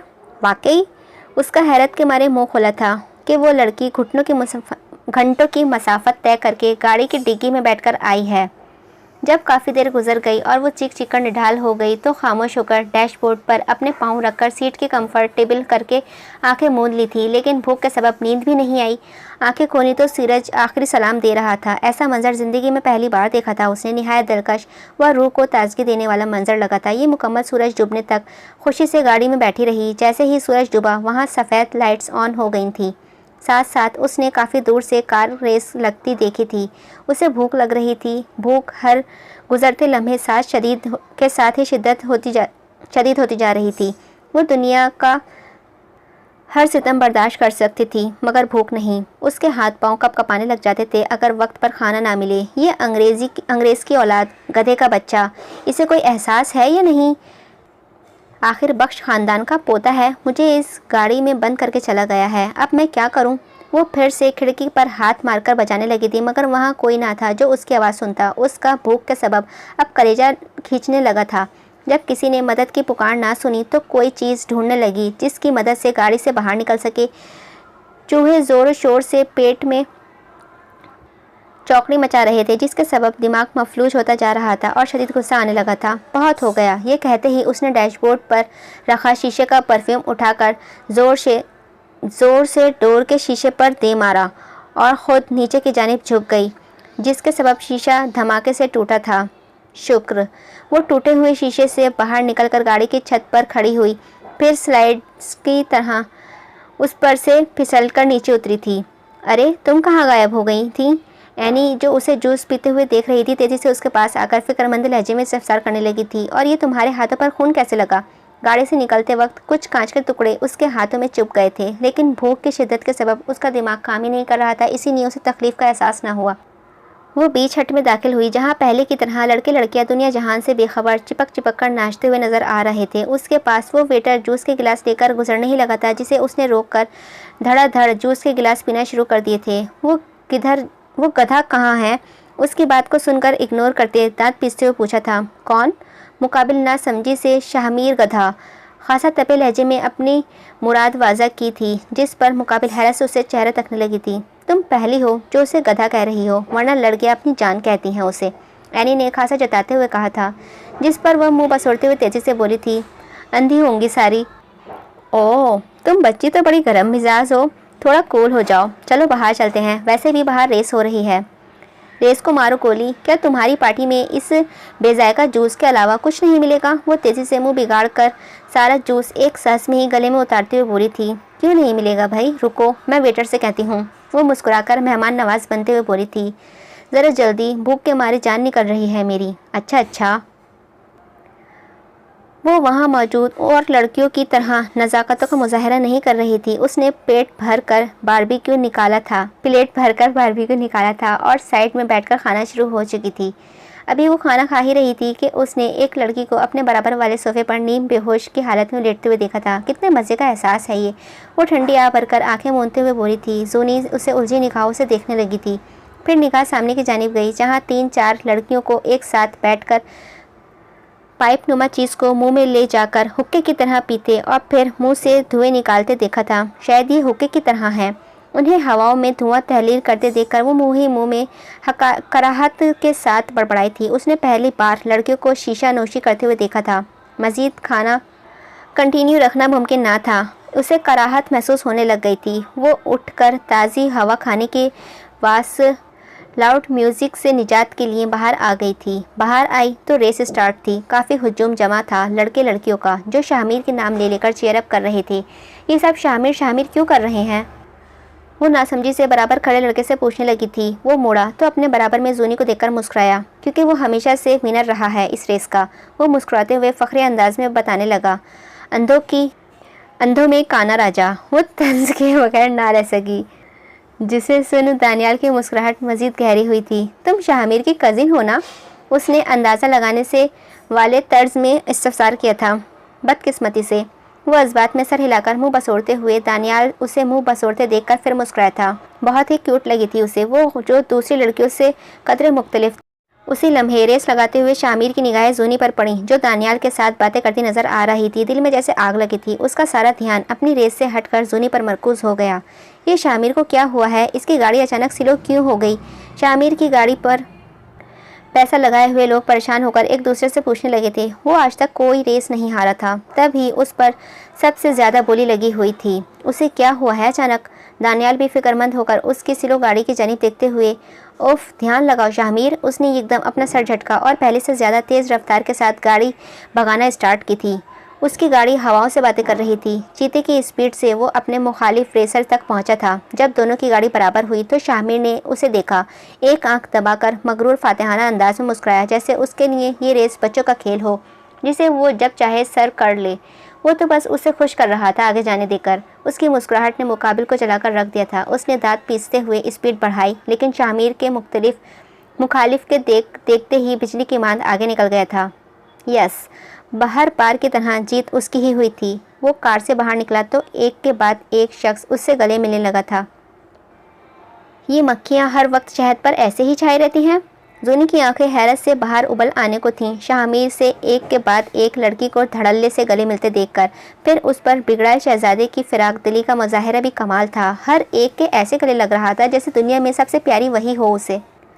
जूनी की आंखों में उभरी हैरत पढ़कर एनी मुस्कुराते हुए बोली थी, बेहद बेहया गधा। वो मुंह में बड़बड़ाई थी, जबकि मुकाबिल अनगिनत हसीनाओं के घेरे में से होने के बावजूद कनखियों से उस पर ही निगाह जमाए हुए था। तुम बाहर कैसे निकली? वो सबसे गले मिलकर फ़ौरन ही उसकी जानिब आया था। उसके नाजुक बाजू दबोचकर हुजूम से निकालता साइड में लाकर उन बिलोरी आंखों में झांकते हुए दांत पीसते हुए पूछने लगा, तो क्या मर जाती भूख से वहाँ? मुकाबिल ने उसके तर्ज पर जवाब दिया था तो उसकी पकड़ ढीली पड़ी थी। उसने तो जहन में ही नहीं आया था कि वो लड़की भूख की भी हो सकती है। थोड़ा शर्मिंदा सा हुआ। खाना खा लिया? इस बार लहजे में थोड़ी सी नरमी थी। तो क्या तुम्हारा इंतज़ार करती? वो तंज़े मुस्कुराहट के साथ इफ्तिसार करने लगी थी। चलो घर चले, बाजू छोड़कर ठंडे लहजे में कहता वो आगे चल दिया था। क्या? चलो, अब गोद में उठाकर ले चलूँ क्या? वो आगे चला, मगर सिर्फ 2-3 कदम ही आगे बढ़ा था कि महसूस किया कि वो पीछे नहीं आ रही है। पलट कर देखा तो वो अपनी जगह ही मजमंद खड़ी उसे घूर कर नवाज रही थी। इस खूबसूरत लड़के ने खासा झुंझलाते हुए अंदाज में इस्तफसार किया, बड़ी ख्वाहिश उठ रही है मुझे गोद में उठाने की। मुकाबिल फ़ौरन ही छोटी आंखें करके तिरछी निगाहों से उसे घूरते महजूज अंदाज में पूछने लगी। उसकी बात सुन पहले तो वो होठों को गोल करके हल्का सा मुस्कुराया, जैसे कुछ याद आया हो उसे। फिर तेज़ी से एक जिस्त में उस तक आया था। वो इतनी तेज़ी से आया था कि वो एक लम्हे के लिए घबराकर पीछे हुई थी। हट के पीछे दीवार थी। फ्लर्ट करने की कोशिश कर रही हो मुझसे? बेयकीनी से उसकी खूबसूरत समंदर जैसी नीली आंखों में झांकते हैरत से पूछने लगा। क्यों नहीं कर सकती? एक लम्हे के लिए माना वो उसकी नज़दीकी से घबरा गई थी, मगर अगले ही पल वो मकसद याद आया था। वो लड़की अपनी घबराहट के काबू पाकर उसके कॉलर पर लगे बटन को चीरते हुए लहकते अंदाज में पूछने लगी थी, स्कूल में ये सब सीखती हो तुम? आज तक कितनी ही लड़कियां उसके करीब आई थीं, लेकिन कभी ऐसा महसूस ना किया था जैसा उसकी नज़दीकी से कर रहा था। उसकी सुर्ख बारीक होंठ इजाज़त नहीं दे रहे थे आंखों को कि उन पर तवज्जो कहीं और मरकूज़ कर सके। फिर सितम ढाती उसकी नीली नशीली आंखें जो खुद में डूबने का हुनर लिए हुए थीं। बहुत मुश्किल लगा था उसका हाथ अपने बटन से हटाना, मगर वो करीब नहीं आने दे सकता था उसे। वो भूल नहीं सकता था जूनी शहरोज़ की है, उसके छोटे भाई की। जूनी के लिए शहरोज़ से शादी ज़रूरी ना थी, इसीलिए वो आज़ाद थी, मगर शहरोज़ के लिए जूनी से शादी करना ज़रूरी था। वो दोनों एक माँ की पेट से नहीं जने थे। शहरोज़ ख़ानदान का सबसे छोटा पोता था, मगर वो एक कनीज़ के बदन से जना था। ये पहली बार था कि बख्श ख़ानदान की कनीज़ को औलाद जनने की इजाज़त दी गई थी। उस ख़ानदान का पोता होने की अज़र तो उसे मिल गया था, मगर जायदाद में हिस्सा नहीं मिल सकता था। नहीं, अपने बड़ों से सीख रही हूँ मैं।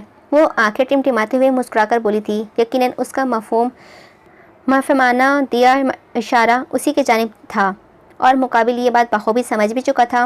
बच्ची, तुम मेरे टाइप की नहीं हो, अभी पढ़ाई पर ध्यान दो अपनी। उसका खूबसूरत हाथ जो बटन पर उलझा रहा था सख्ती से पकड़कर नीचे झटकते वो बेतासुर चेहरे के साथ गोया हुआ था। और क्या करना पड़ेगा मुझे तुम्हारी टाइप की बनने के लिए? वो अभी भी आंखों से तीर चलाने से बाज नहीं आ रही थी। इन खूबसूरत आंखों से चले हुए तीर मुकाबिल के दिल को घायल ना करें, ये कैसे मुमकिन है? वो ही जानता था कितना मुश्किल था उसे कूल एक्ट करना उसके सामने। तुम्हें अचानक क्या हुआ है? नशा वशा तो नहीं कर लिया? वो ताज्जुब से पूछ उठा। इस हवा में ही नशा है शायद, या शायद तुम्हारी इन ग्रीन आंखों में। वो करीब आते मुकाबिल की आंखों में देखकर होले से घबराई और आवाज़ में बोली थी। मुकाबिल की आंखों उस लड़की के नज़दीकी के सबक शॉक्ड से बड़ी हुई थी। वो ज़िंदगी में पहली बार किसी के नज़दीकी से डरा था। उसकी भर्राई हुई आवाज़, सांसों की महक शाहमीर के दिल को हिला रही थी। चेहरा देखो अपना आईने में जाकर। अंकल टमाटर की तरह लाल हो रहा है और फिर कहते हो मुझ में इंटरेस्टेड नहीं। उफ। रिलैक्स अंकल, मैं भी तुम जैसे बुड्ढों में इंटरेस्टेड नहीं हूँ।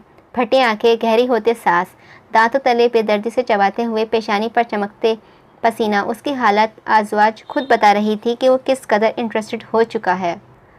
उसकी हालत देखकर वह बेख्तियार ही कहका लगा बैठी थी। उसे यूं अपना मजाक उड़ाता देख शाहमीर ने तेजी से अपना सर झटककर पेशानी पर आता पसीना साफ किया। दिल को संभालो अंकल, कुछ ज़्यादा ही तेज़ धड़क रहा है।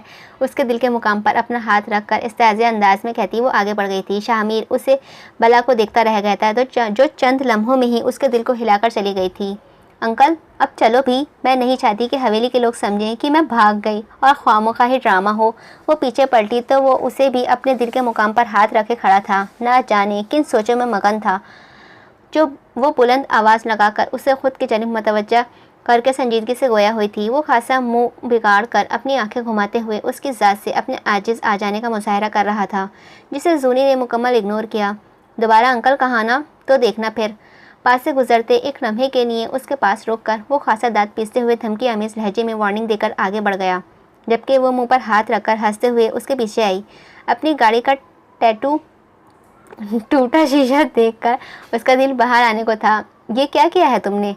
अपने पीछे खड़ी लड़की की जानिब मुड़कर जज्बस होकर उसके जानिब कदम बढ़ाता वो दहाड़ते हुए बोला था। माना मैं परी जैसी दिखती हूँ, मगर देखो पर नहीं है मेरे पास। उड़कर तो आने से रही, इसलिए मजबूरन तुम्हारी गाड़ी का शीशा तोड़ा। उसकी आंखों में भड़कते शोले देखकर वो समझ चुकी थी अब शामत आन पड़ी है। तेज़ी से अपने सर पीछे की जानिब गिराकर दुनिया जहान का भोलापन मासूमियत अपने चेहरे पर तारी किए बेचारगी से बोली थी। इस लम्हे वो जहर मालूम हो रही थी उसे। अपने हाथ गला दबाने वाले अंदाज में उसके आगे किए, फिर अपने आसमान को छूते गुस्से को कंट्रोल करने की सही करने लगा था। आह। वो हवा में एक गहरे सांस लेकर चीखते अपना गुस्सा पीने की कोशिश कर रहा था। तुम शुक्र करो कि तुम लड़की हो, अपने हाथ इसके गले से हटाते हुए दांत पीसते हुए कहा था। लड़की नहीं बच्ची। वो अपने चमकते दांत की नुमाइश करते हुए उसके अल्फाजों की तस्दीक करने लगी थी, जिस पर वो मजीद अपने दांत किचकिचाने लगा, जबकि दूसरी जानिब उसका रुख सुर्ख होता चेहरा काफ़ी क्यूट लग रहा था मुकाबिल को। वो तो गुस्से में भी हसीन लगता था। ये तो पहली बार गौर किया था उसने। आग से खेलना बंद करो वरना जल जाओगी। वो समझ चुका था दानिस्तान तौर पर मजीद उसके गुस्से को आग को भड़का रही है वो, इसीलिए वार्न करने लगा। शायद जलने का शौक़ है मुझे। ढिठाई से उसके चेहरे को बगौर देखते हुए उसे हैंडसम लड़के को दी वार्निंग को ज़रा खातिर में न लाते हुए मुस्कुराकर कहा था। इस लम्हे उसकी मुस्कुराहट तन बदन में आग लगाती मालूम हुई थी। वो उसके सबसे पसंदीदा गाड़ी थी, जिसे वो किसी को हाथ तक लगाने ना दे, मगर सामने खड़ी आफत ने उसके शीशे को बेदर्दी से तोड़ डाला था। वो कैसे आग बबूला ना होता। ऊपर से बजाय माफ़ी मांगने के ठिठाई से ढिठाई का आला मुजाहिरा करते मुस्कुरा मुस्कुरा कर देख रही थी। ओफ! वो मुंह से झुंझलाकर सांस खारिज करता हुआ ड्राइविंग सीट की जानिब बढ़ा, जबकि मुकाबिल पीछे की जानिब पीछे कहाँ जा रही हो। उसे पीछे की जानिब जाता देख वो उलझकर पूछ बैठा, डिक्की में बैठने। वो मासूमियत से बोली थी। व्हाट? खासा हैरत से। आगे तो आग लगी हुई है, इसे ही काम नहीं करे, एसी भी काम नहीं करेगा, इसीलिए पीछे ठंडक में बैठूंगी। उसने दबी दबी हंसी के साथ मुकाबिल को देखकर कहा था, जिस पर वो उसके महफमाना बात के मतलब समझते दांत पीसते हुए उसे घूरने लगा। हो गया? काफ़ी ठंडा था, हंसी नहीं आई मुझे। वो दोनों हाथ फोल्ड करके चेहरे पर संजीदगी तारीकी जलील करते हुए बोला था, आपका IQ 0 है अंकल। तो उसमें मुझ बेचारी मासूम की क्या गलती? लतीफ़ा समझने के लिए भी तो अकल की ज़रूरत होती है ना। चलें कोई नहीं, अगली बार आपके लेवल के मुताबिक लतीफ़ा सुनाऊंगी ताकि आपको मुश्किल ना हो समझने में। वो तरकी बतरकी मार गई थी। शाहमीर लाल पीला होकर उसका चेहरा देखने लगा। दोबारा अंकल कहा ना तो अच्छा नहीं होगा, चुपचाप बैठो गाड़ी में आकर। समझ चुका था वो लड़ नहीं सकता इस अपडेटेड वर्जन आफत से। आग बगूला होकर वो गाड़ी में बैठा। जूनी ने अपने लिए खुद डोर ओपन किया। उसकी सीट पर शीशे के छोटे छोटे टुकड़े पड़े हुए थे। उसने हाथ से हटाने की नीयत से जैसे ही हाथ शीशे से बिखरे टुकड़े की जानिब बढ़ाया, फौरन ही शाहमीर ने उसका हाथ कांच के टुकड़े को मिस करने से पहले ही पकड़ लिया। क्या कर रही हो? चुप जाएंगे। उसके लहजे में फिक्र का अंसर नुमाया था। जूनी कोई चुहुई मुई की गुड़िया नहीं थी। हाथ हटाओ अपना। ये पहली बार था ज़िंदगी में जब कोई उसके लिए अपनी फ़िक्र जाहिर कर रहा था, मगर आग लगी थी दिल में ये देखकर कि वो उसके दुश्मनों में से एक था। वो या शाहमीर, उसके नज़दीक तीनों ही उसके दुश्मन थे। उन तीनों को जितने हुकूक मिलते थे उतने ही उसके स्लेब किए जाते थे। उसके बाप ने कभी उसे गोद में नहीं लिया, जबकि उन तीनों को पूरी हवेली सर पर उठाकर रखती थी। अगर शाहमीर की जगह कोई और उसके लिए इतनी फ़िक्र जाहिर करता तो वो बड़ी एहसासमंद होती इसकी, मगर सामने शाहमीर था, उसका कज़िन, हवेली के शहजादों में से एक। एक लम्हे में उस लड़की ने आंखें बदल लीं। शाहमीर ने हैरत से व उलझेपन से उसे देखा था। उसकी आंखों में अचानक ही अजीब सा कुछ उभर आया था। शाहमीर पढ़ नहीं सका, मगर हाथ ज़रूर छोड़ दिया। उसने शाहमीर के सामने ही अपने हाथों से शीशे के टुकड़ों को समेटकर बाहर डाल दिया था, फिर खुद गाड़ी में बैठ गई। गाड़ी में अब मुकम्मल खामोशी थी। शाहमीर हर थोड़ी देर बाद उसका संजीदा लड़की को उलझी निगाहों से देख रहा था, जो पल में तोला पल में माशा लगी उसे। अपनी आदत के मुताबिक पाँव थक जाने पर उसने डैशबोर्ड पर रखे तो मुकाबिल जज्बस होकर उसकी जानिब मुतवज्जह हुआ, मगर उसे देखता उससे कबल उसके खूबसूरत व दूध जैसे मरे मरे पाँव पर निगाह गई जो ज़ख्मी थे। नज़र लगाओगे क्या? वो खासा झुंझलाए हुए नज़र आ रही थी। उसने कोई जवाब ही ना दिया, लेकिन सिर्फ कुछ मिनट बाद ही गाड़ी एक मेडिकल शॉप के आगे रुकी थी। वो हसीन नौजवान गाड़ी से उतरकर बाहर गया, मगर वो थकन के सबब आंखें मूंदे बैठी रही। वो वापस आकर बैठा। उसने तब भी आंखें नहीं खोली, उसे देखने की जहमत ना की। अचानक ही अपने पाँव पर किसी के लम्स को महसूस करते तेजी से मारे शॉक के आंखें खुली थीं। क्या कर? वो एतराज़ व खा जाने वाली निगाहों से घूरते हुए अभी पूछ ही रही थी कि उसके हाथ में दवाई लगी हुई रुई देखी और अल्फाज जो मुंह में थे वहीं रुक गए। उसने सिर्फ आंखों के इशारे से दवाई की शीशी की जानिब जूनी का तवज्जो मरकूज़ की थी। फिर उसके सीधे पाँव को हाथ में पकड़कर उससे तलवे पर दवाई लगाने के लिए रुई आगे की। उसके हाथ का गर्म व नरम लम्स पूरे जिस्म में बर्फ़ की रूह की तरह करंट दौड़ा गया था। वो उससे सीधे पाँव में अभी दवाई लगाने के लिए झुकता ही कि इससे कबल जूनी उसके हाथ जो उसके पाँव पकड़े हुए थे अपने हाथ से तेज़ी से हटाया था। क्या नज़र नहीं आ रहा? दवाई लगा रहा हूँ। वो खासा उलझे निगाहों से उस लड़की को देखने पूछने लगा था। नहीं लगवानी तुमसे, वो सख्त लहजे में बोली। उसकी रहमदिली और अच्छाई दिल पर असर करती हुई मालूम हुई थी, और वो नहीं चाहती थी कि वो अपने दुश्मनों के लिए अपने दिल में कोई भी नरम गोशा रखे। क्यों? बस कह दिया ना नहीं लगवानी, और इतने हमदर्द क्यों बन रहे हो आज? क्या मेरे फ्लर्ट को दिल पर ले गए अंकल? पहले दो जुमले खासा बरहम लहजे में अदा किए, मगर आखिरी जुमले पर उसकी आंखों में शोखी उभर आई। वो जिद करने वाले अंदाज में एक आईब्रो उचकाकर इस्तफसार करने लगी थी। तुम चीज़ क्या हो? वो समझ नहीं पा रहा था इस लड़की को। इतने तो गिरगिट भी रंग नहीं बदलता जितने वो बदल रही थी। आखिरी जुमला मुकाबिल ने खासा मगरूर अंदाज में पूछा था, जैसे जाहिर कर रहा हो उस जैसी हज़ारों पड़ी हैं इसके कदमों में। आखिर को बख्श ख़ानदान का पोता था जो तुम्हारी अकल में ना आए, फिर से ऊपर से आई थी। मुकाबिल ने उसका जूता पलट मारा। वो जवाब सुनकर जज्बत होकर उसे घूरने लगा था। ठीक ठाक जलील कर चुकी थी वो उसे अब तक। अगले पल वो दांत किचकिचा रहा था। फिर नज़र उसके डैशबोर्ड पर रखे पैरों पर गई थी। वो चाहकर भी खुद को रोक न सका और दोबारा उसका पाँव पकड़ा। छोड़ो मेरा पाँव, क्या कर रहे हो? कि कह दिया ना नहीं लगवानी तुमसे कोई दवाई ववाई। वो बुरी तरह बिगड़ कर चीखते हुए अपना बाँव मुकाबिल की गिरफ्त से छुड़वाने की कोशिश करने लगी थी। उसने ज़िंदगी में पहली बार पैंट पहनी थी, जिसके सबब वो पहले ही अनकंफर्टेबल थी। इस पर मुकाबिल का उसका पाँव पकड़कर नीचे तलवे पर दवाई लगाना उसे और ज़्यादा अनकंफर्टेबल कर गया था। तुमसे कहा ना अंकल, छोड़ो मेरा पाँव, इतनी खूबसूरत भी नहीं हूँ मैं कि तुमसे रहा ही नहीं जा रहा। वह झुंझलाकर अपना पाँव छुड़ाने की कोशिश करते हुए चीखी थी तो मुकाबिल उसे खा जाने वाली निगाहों से तकने लगा, मगर पाँव अब भी न छोड़ा था। फिर सर झटक कर वापस दवाई लगाने लगा। छोड़ो, बहरे हो गए हो क्या? छोड़ो मेरा पाँव। वो इस बार शदीद झुंझलाहट के साथ हलक के बल चीखी थी। चुप, गाड़ी का शीशा नीचे है। तुम्हारी अकल की बदौलत आवाज़ बाहर जा रही है तुम्हारे चीखने की। आसपास के लोग गलत मतलब आखिज करेंगे इन चीखों का, इसीलिए बिल्कुल चुप रहो। और दोबारा बोली ना तो देखना फिर मैं तुम्हारे साथ क्या करता हूँ। अभी वो उस खोबरू नौजवान पर चीख रही थी कि मुकाबिल ने तेज़ी से उसका पाँव अपनी रान पर रख कर अगले ही पल उसके गुलाबी होठों पर अपनी उंगली रखी थी। जूनी उसके अमल पर मुकम्मल साकत से हुई थी, जबकि आंखें हैरत से बाहर उबलने को आनी थीं। उसने फटी नीली आंखें उसकी हैरत का पता दे रही थीं। उंगली उसके होठों पर क्या रखी, दिल फिर से बावला हुआ। एक दो सानियों के लिए दोनों सिर्फ खामोशी से एक दूसरे को तकते रहे थे। शामिर को अपनी सांसें भारी होती हुई महसूस हो रही थी, मगर अगले ही पल उसे शहरोज़ का ख्याल आया। वो अपने छोटे भाई से बहुत मोहब्बत करता था और शायद शदीद चाहत लिए हुए था अपने दिल में कि उसे अपने बराबर खड़ा कर सके। बस शहरोज़ का ख्याल आना था कि आंखों में बेरुखी उतर आई थी। अगले ही लम्हे तेज़ी से उस हैंडसम नौजवान ने जूनी की गुलाबी होठों से उंगली हटाई और बेरहमी से उसे धमकी आमेज़ लहजे में वार्निंग देने लगा। मैं खुद लगा सकती हूँ दो। वो कह के धमकियों से डरने वाली थी, फ़ौरन ही एहतजाजन बोल उठी, मगर अभी जुमला मुकम्मल कर पाती कि मुकाबिल ने दवाई उसके गहरे ज़ख़म पर लगाई, जिसके सबब उसके कराहते हुए सिसकी भी बेख्तियार मुँह से निकली थी। शामिर खासा हैरान था कि किसी वो नाजुक सी लड़की इतने ज़ख्मी पाँव के साथ सब जगह घूमती फिर रही थी। कहा ना चुप रहो। वो दवाई एहतियात से लगाते हुए बगौर उसकी जानिब देखते तभी घुर्राहट के साथ बोला था। बाप ना बनो मेरे ज़्यादा। वो बिपर कर बोली थी, तो क्या तुम्हारे बच्चों का बनूं? मुकाबिल तंजिया पूछ बैठा था। ओ सीन लाइक किसी के अरमान में चल रहे हैं, मगर तुम मेरे टाइप की नहीं हो, इसीलिए सॉरी अंकल। आखिर लफ्ज़ वो खासा जमाव देकर बोली थी जैसे मिर्चें लगा रही हो उसे। मुकाबिल बजाय जवाबी कार्रवाई करने के हार मानने वाले अंदाज में सर झटक कर अपना सारा ध्यान दवाई पर लगाने पर मजबूर कर गया था। लाओ दूसरा दो, मैं उसे भी देख लूँ, कहीं वो भी तो ज़ख्मी नहीं। उसने जूनी के पाँव दवाई लगाकर नीचे नहीं किया, बल्कि डैशबोर्ड पर 2-3 टिश्यू पेपर रखकर उस पर टिकाया था। उसका ये अमल कहने को बहुत छोटा था, मगर जूनी ने शिद्दत से महसूस किया था अगर इसकी जगह अमन होता तो यकीनन उसका पाँव नीचे लटकाता।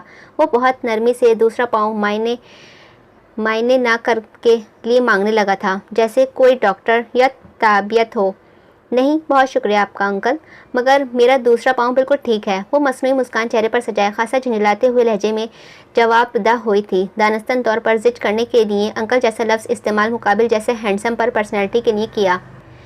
यकीन था वो सर से पाँव तक तिलमिला उठेगा, मगर तवक्को के बरअक्स वो हल्का सा मुस्कुराया था। वो मुस्कुराहट बहुत प्यारी थी, दिल को नरमा देने वाली थी। उसने दवाइयों की शीशी एहतियात से बंद करके जूनी की जानिब बढ़ा दी। ये 1-2 बार और लगा लेना, ठीक हो जाएगा बिल्कुल।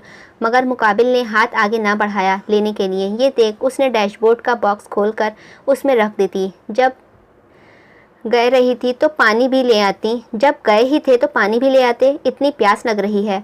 उसने गाड़ी का इंजन स्टार्ट किया ही था जो मुंह बसुरकर बोली थी, पानी ना पियो तो बेहतर है, बहुत लंबा रास्ता है। वो मौफहमाना अंदाज में उसे समझाने लगा, मगर वो लड़की उसका इशारा समझ न सकी थी। तो क्या प्यासी मर जाऊं? उसके लम्हे ना जाने क्या हो गया था, उसे हर बात पर ही बिगड़ती मालूम हुई थी। ठीक है, जैसे तुम्हारी मर्जी। वो मजीद बहस से बचने के लिए आंखों की पुतली आदत के मुताबिक झुंझला कर घुमाता हुआ गाड़ी से उतरा। एक तो समझ नहीं आ रहा क्यों इतना अच्छा बनने का नाटक कर रहा है ये आज, करम जला कहीं का। उसकी अच्छाई जूनी को जहर मालूम हो रही थी। ये पानी की बड़ी बोतल ख़रीद कर ले आया था। जैसे जूनी ने झपटने वाले अंदाज में उससे लिया। वो अभी बैठा ही था कि जूनी सील खोल कर कैप बेताब से खड़ा हटाकर बेताबी से हटाकर पानी की बोतल मुंह को लगा गई थी। अरे गिलास है मेरे पास, सारा पानी छूटा कर दिया। वो मुंह बिगाड़ते हुए अभी बोल ही रहा था कि जूनी ने उसकी सुराहीदार बर्फ जैसी सफ़ेद गर्दन पर पड़ी। होठों से कुछ पानी की बूंदें गर्दन तक ढलक आई थी। वो एक लम्हे के लिए मबहूत होकर उसे तकने लगा। वो लड़की नहीं जानती, वो खुद तो सैराब हो गई थी, मगर मुकाबिल में शदीद प्यास का एहसास जगा गई। कहो तो तस्वीर खींच कर दे दूँ। अपने वजूद पर उसकी निगाहों की तपिश महसूस करके वो पानी की बोतल मुंह से हटाकर होठों पर लगे पानी को अपने हाथों की पुष्ट से रगड़कर साफ करके छोटी आंखों के मुकाबिल बैठे नौजवान को घूरते एक आईब्रो झुकाकर तंज़िया मुस्कुराहट के साथ इस्तफसार करने लगी थी। वो फ़ौरन ही हवासों में लौटा। तुम्हें बड़ा शौक है मुझे अपनी तस्वीर देने का। अगले ही पल अपनी ऑकवर्डनेस को ख़त्म करने के लिए प्लेफुल मुस्कुराहट होठों के किनारे पर सजाए वो इस्तफसार करने लगा था। वो खासा हाजिर दिमाग था। जूनी उसका जवाब सुनकर एक लम्हे के लिए सटपटाई। जूनी उसे शर्मिंदा करना चाहती थी, लेकिन वो बाजी उलट गया था। अमन अपनी प्रोजेक्ट की फाइल लेकर बैठा तो अजीब सी बेचैनी महसूस की थी। उसे अच्छी तरह याद था कि जूनी तहखाने में भूखी प्यासी बंद है। माने न माने उसकी फ़िक्र लाहक होने ही लगी थी उसे। इतनी देर खुद पर जबर किए बैठा काम करता रहा था, मगर ध्यान न होने के सबब काम बजा होने में मसलसल बिगड़ रहा था। आखिरकार झंझला कर फाइल ज़ोर से अपने डेस्क पर पटकते हुए वो अपनी स्टडी से निकला। उसके कमरे के अंदर 3 पार्टीशन थे। दरवाजे से दाखिल होते ही टीवी लाउंज, जहां सफ़ेद रंग के खूबसूरत वाइन के डिज़ाइन किए हुए सफ़ेद रंग के सामने सोफ़े, दीवार के सामने पड़ी LCD लगी हुई थी। फिर अंदर की जानिब आकर उसका बेडरूम, वो सामने ही शीशे के दरवाजे के पार उसका स्टडी रूम था। स्टडी रूम के दरवाजे से एक बेडरूम की जानिब खुलता था और दूसरा बाहर गार्डन की जानिब खुलता था। उसे फूल पौधों से बड़ी मोहब्बत थी। उसके गार्डन में सारे पौधे उसके हाथ के ही लगाए हुए थे, जहां वो रोज़ाना पौधों को पानी डालने के लिए साफ़ सुथराई तक सारे काम अपने हाथों से करता था। अपना कमरा उसने खुद डिज़ाइन करवाया था। वो स्टडी से बाहर आया तो बेडरूम की लाइट्स ऑफ थी। वो बगैर ऑन किए बाहर निकल गया। टीवी लॉन से होता हुआ कमरे से बाहर निकल आया था। अब नहीं जानता था कि वो कौन सा जज्बा था कि कदम आजवा खुद तहखाने की जानिब चल दिए थे। तहखाने के ताले की एक चाबी उसके पास ही रहती थी, मगर हैरान हुआ ये देखकर के दरवाजे पर ताला है ही नहीं। वो अंदर दाखिल हुआ तो स्कूल के सफ़ेद दुपट्टे से ढका अंधेरे में एक वजूद लेटा नजर आया था। ज़रूरन अक्सर चच्ची ने दरवाज़ा खोला होगा, मगर उसे पता ही नहीं है। दादा जान उसे बात करनी पड़ेगी। उसे लगा भूख प्यास से निढाल होने के सबब उस बेचारी को ये तक नहीं पता कि तहखाने का दरवाज़ा बाहर से खुला पड़ा है। इसके जाते ही नूरी ने अपने मुंह से जूनी की यूनिफॉर्म का दुपट्टा हटाकर एक गहरा सांस भरा था। शुक्र है मैंने उनको तहखाने की जानिब आते देख लिया था, वरना क़यामत आ जानी थी। जूनी बीबी कहाँ चली गई हो? जल्दी आ जाओ, इससे पहले कि कोई और क़यामत आए। नूरी अपनी पेशानी पर आता पसीना साफ करते हुए बाहर की जानिब देखते हुए बड़बड़ाई थी। दादा जान कहाँ है?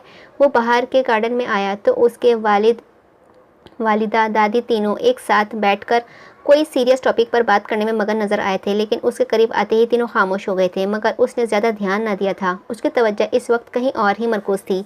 अपने कमरे में होंगे, उसकी दादी लापरवाही से बोली थी। नहीं है, मैं वहीं से आ रहा हूँ। वो नौजवान तेज़ी से जवाबदाह हुआ था। उसके चेहरे पर परेशानी के आसार नुमाया थे। क्या बात है, इतने परेशान क्यों नज़र आ रहे हो? उसकी माँ फ़िक्रमंद लहजे में इस्तफसार करने लगी थी। जूनी तहखाने में भूखी प्यासी निढाल हो चुकी है। मैं चाहता हूँ दादा जान अपनी सुनाई सज़ा हटाएं उस पर से। वैसे भी सब जानते हैं कि भूख बर्दाश्त नहीं है उसे। वो खुद भी नहीं जानता कितनी फ़िक्र थी उसके लहजे में, जो बाकी सबको महसूस कर चुके थे। देख लिया अम्मा, मैं कह रही थी ना, अमन पसंद करता है जूनी को, मगर आप मान ही नहीं रही थी। भाई जब घर में रिश्ता मौजूद है तो बाहर क्यों जाना? मैं चाहती हूँ आप कल ही अक्सा व फ़हीम से जूनी व अमन के रिश्ते की बात करें। जूनी के हिस्से में जायदाद बाहर ना चली जाए, इस डर से रानी बेगम कब से अपनी सास को मना रही थी उस रिश्ते के लिए, मगर शाहीन बेगम राज़ी ना थी। वो बहुत अच्छे से समझती थी इस रिश्ते का मकसद। अपने बाल धूप में सफ़ेद नहीं किए थे उन्होंने। उन्हें पता था कि रिश्ता आएगा। शाहीन बेगम को बाखूबी इल्म है कि जूनी की जायदाद के हिस्से के लिए उनके तीनों पोते एक दूसरे के लिए गिरबान पर हाथ डालने तक की नौबत पर आ जाएंगे। इसीलिए वो जूनी का रिश्ता बाहर करने के जहन बना चुकी थी।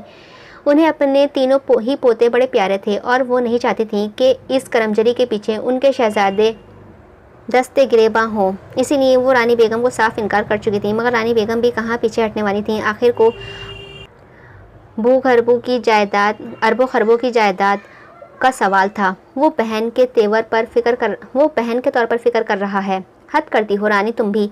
शाहीन बेगम फ़ौरन ही रद्द में एक एक लफ्ज़ पर जोर देते हुए बोली थी, जबकि सामने खड़ा अमन उलझकर उन्हें देख रहा था, माना उसे वो एक आँख नहीं भाती। मगर बहन, उसने नज़रें से तो कभी नहीं देखा था उसे। अम्मा, मेरा बेटा उसकी फ़िक्र में घुल रहा है, क्या आपको नज़र नहीं आ रहा? फैज़ बख्श अपने भरमदार आवाज़ में खौफ भरे लहजे में इफ्तिसार करने लगे थे। वहाँ वो भूख प्यास से मर रही है और यहाँ ये लोग आराम से बैठकर चाय बिस्किट खाते हुए रिश्ता तय करने में लगे हुए हैं। हद होती है कोई बेहिस्सी की भी। वो मुंह में बड़बड़ाता हुआ दोनों मुट्ठियाँ गुस्से से भींचता हुआ वहाँ से वापस चला गया था। वो गुस्से से वापस अपने कमरे में आया तो लाउंज से होता बेडरूम में दाखिल हुआ। वहाँ अंधेरा छाया हुआ था, मगर हल्की हल्की सी सिसकियों की आवाज़ ने उसे मतवज्जे अपनी जानिब मरकूज़ की।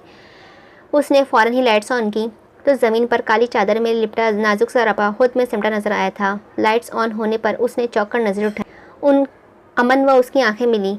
उन आंखों में शदीद कर्ब व सुर्ख डोरियां नुमाया थीं। उसे देखते ही उन आंखों में वहशत उतर आई थी, जिससे वो डर गई हो उससे। तुम अंदर कैसे आई? वो घूरी से नवाजते हुए पूछने लगा था।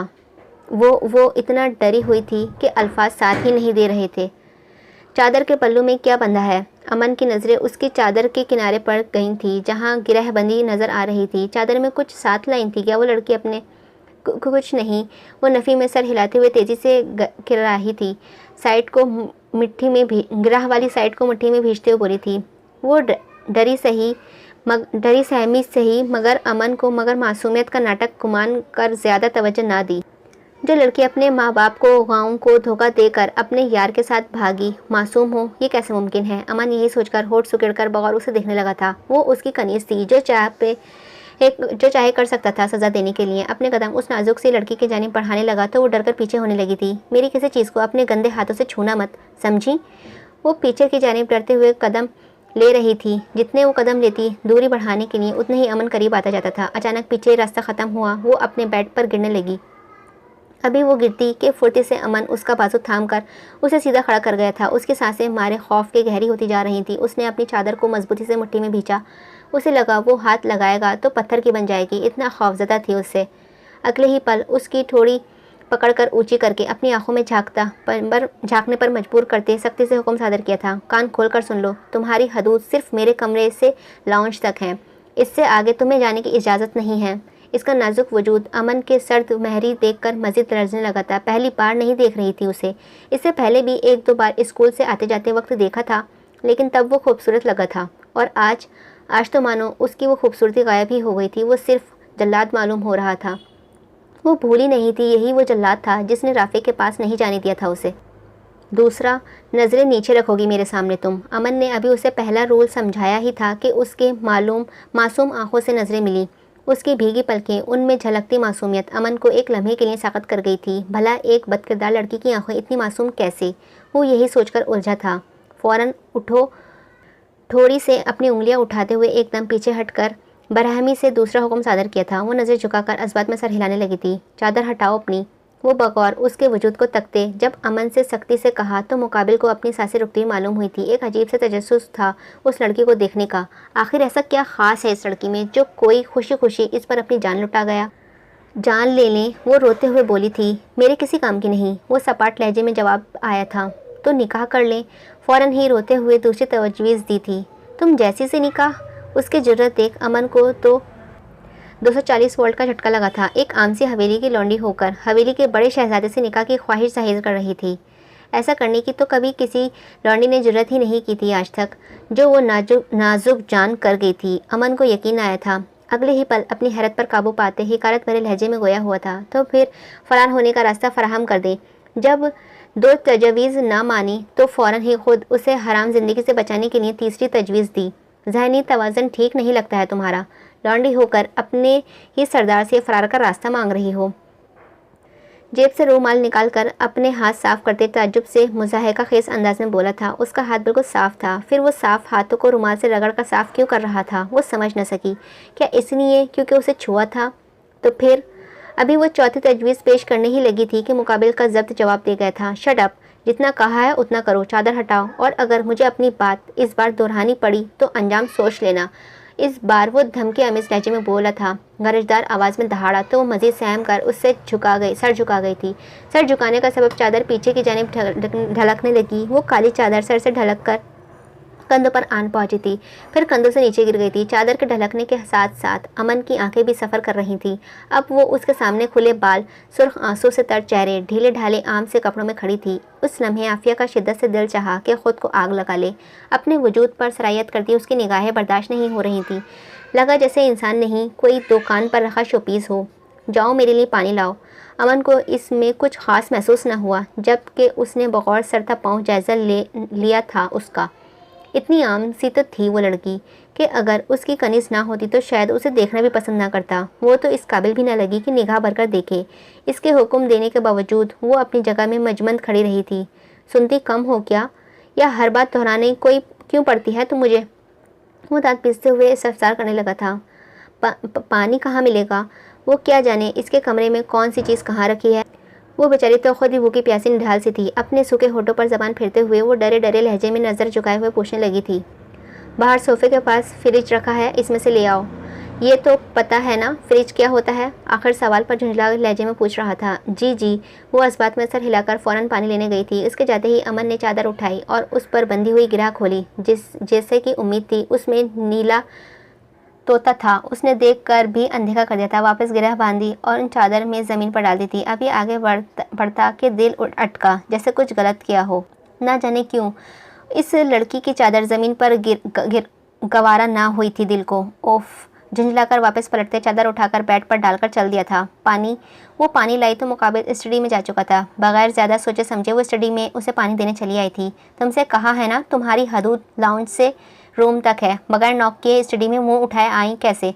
वो हसीन नौजवान गुस्से से भभर कर याद दहानी करवाने लगा था। अमन का लाल पीला चेहरा देखकर वो इस कदर डर गई थी कि कपकपा गई थी। हाथ कपकाने के सबक सारा पानी अमन के ऊपर ही गिर गया था। मुआज़रत, वो बहुत डर गई थी। कुछ लोग जब डर जाते हैं तो उनका जहन काम करना छोड़ देता है। वो भी उन्हीं लोगों में से एक थी। उसने सामने टेबल से तेज़ी से सफ़ेद टिश्यू उठाए, मगर अजरत खासा दिमाग ना होने के सबब टिश्यू की जगह उसके काम के पेपर ही उठा बैठी। रहा साहब पानी ही उसके कुर्ते से उन पेपर से ही साफ़ करते हड़बड़ाकर साफ़ करने लगी थी। ये क्या कर रही हो?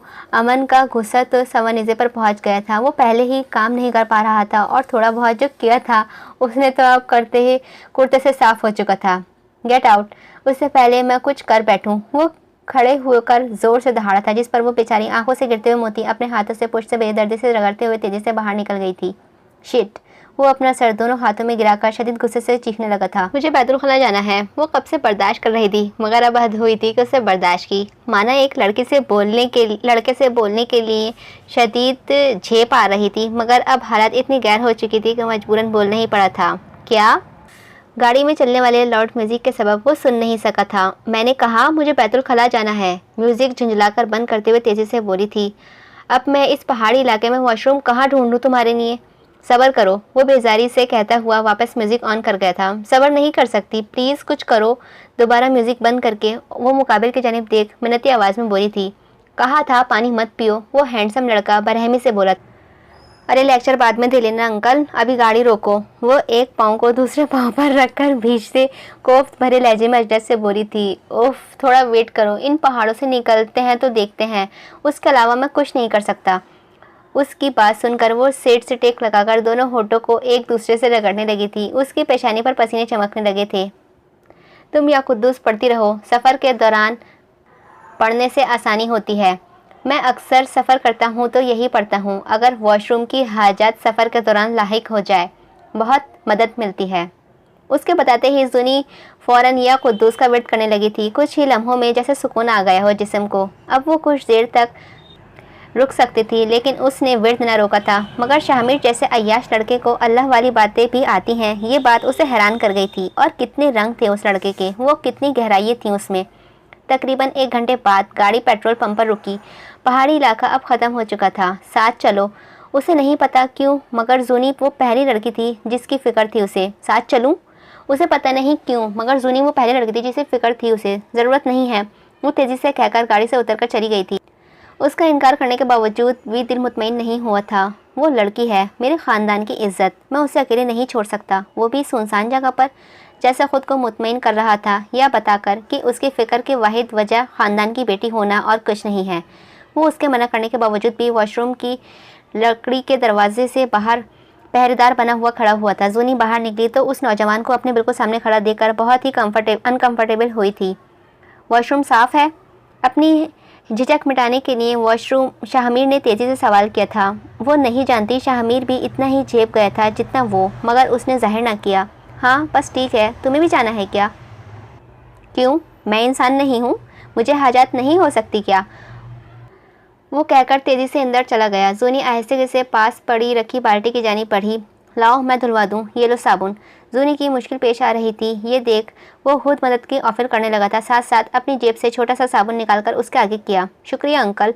उसने बड़ी सी मुस्कुराहट चेहरे पर सजाए अपने हाथ धोए थे। उसकी दूधिया रंगत पर पड़ता शफाफ पानी 2 लम्हों के लिए शामिर की नज़र उठा गया था। मुँह भी धुला दो, उसने कहकर पानी उसके आगे किया था। वो बाल्टी से पानी निकालकर एक मग्गे के ज़रिए उसकी मदद करने लगा। मुँह हाथ धोकर अब वो काफ़ी फ्रेश फील कर रही थी। मेरे भी धुलवा दो, वो खुद नौजवान अब अपने हाथ आगे करने लगा था। खुद धो लो, वो सपाट लहजे में बोली थी। मैंने मदद की थी तुम्हारी, फ़ौरन जतायत। मैंने थोड़ी मांगी थी, वो बेनियाजी से कंधे उचकाते हुए जवाब दे दी। गलती हो गई, आइंदा नहीं करूँगा तुम्हारी मदद। वो खासा दांत पीसते हुए बोला था। इतने सीधे मत बनो ताड़ू अंकल, खूब आंखें सेक रहे थे तुम। वो क्या समझता है कि जूनी नहीं जानती है कि वो उसे कैसे देख रहा है? तुम भी सीख लो, तुम भी सेक लो, किसने रोका है? मुकाबिल छोटी आंखें करके स्मार्ट मुस्कुराहट चेहरे पर सजाए हुए बेनियाजी से ऑफर देने लगा था। सॉरी अंकल, आप मेरे टाइप के नहीं हैं। उसी का जूता उसी के सर दे मारा। निहायत मगरूर अंदाज में कहती तपाने वाली मुस्कान चेहरे पर सजाए वो गाड़ी की जानिब चलती थी, जबकि मुकाबिल अज़बात में सर हिलाते हुए होठ सुकेड़ने लगा। आगे का नावल कंटिन्यू रहेगा। उम्मीद है आपको ये नावल पसंद आया होगा। अगर पसंद आया हो तो प्लीज़ लाइक कीजिएगा और मेरे चैनल को सब्सक्राइब कीजिएगा। मिलते हैं इस नावल के नेक्स्ट पार्ट के साथ। जब तक के लिए अपना ध्यान रखिएगा और मुझे अपनी दुआओं में याद रखिएगा। अल्लाह हाफ़िज़।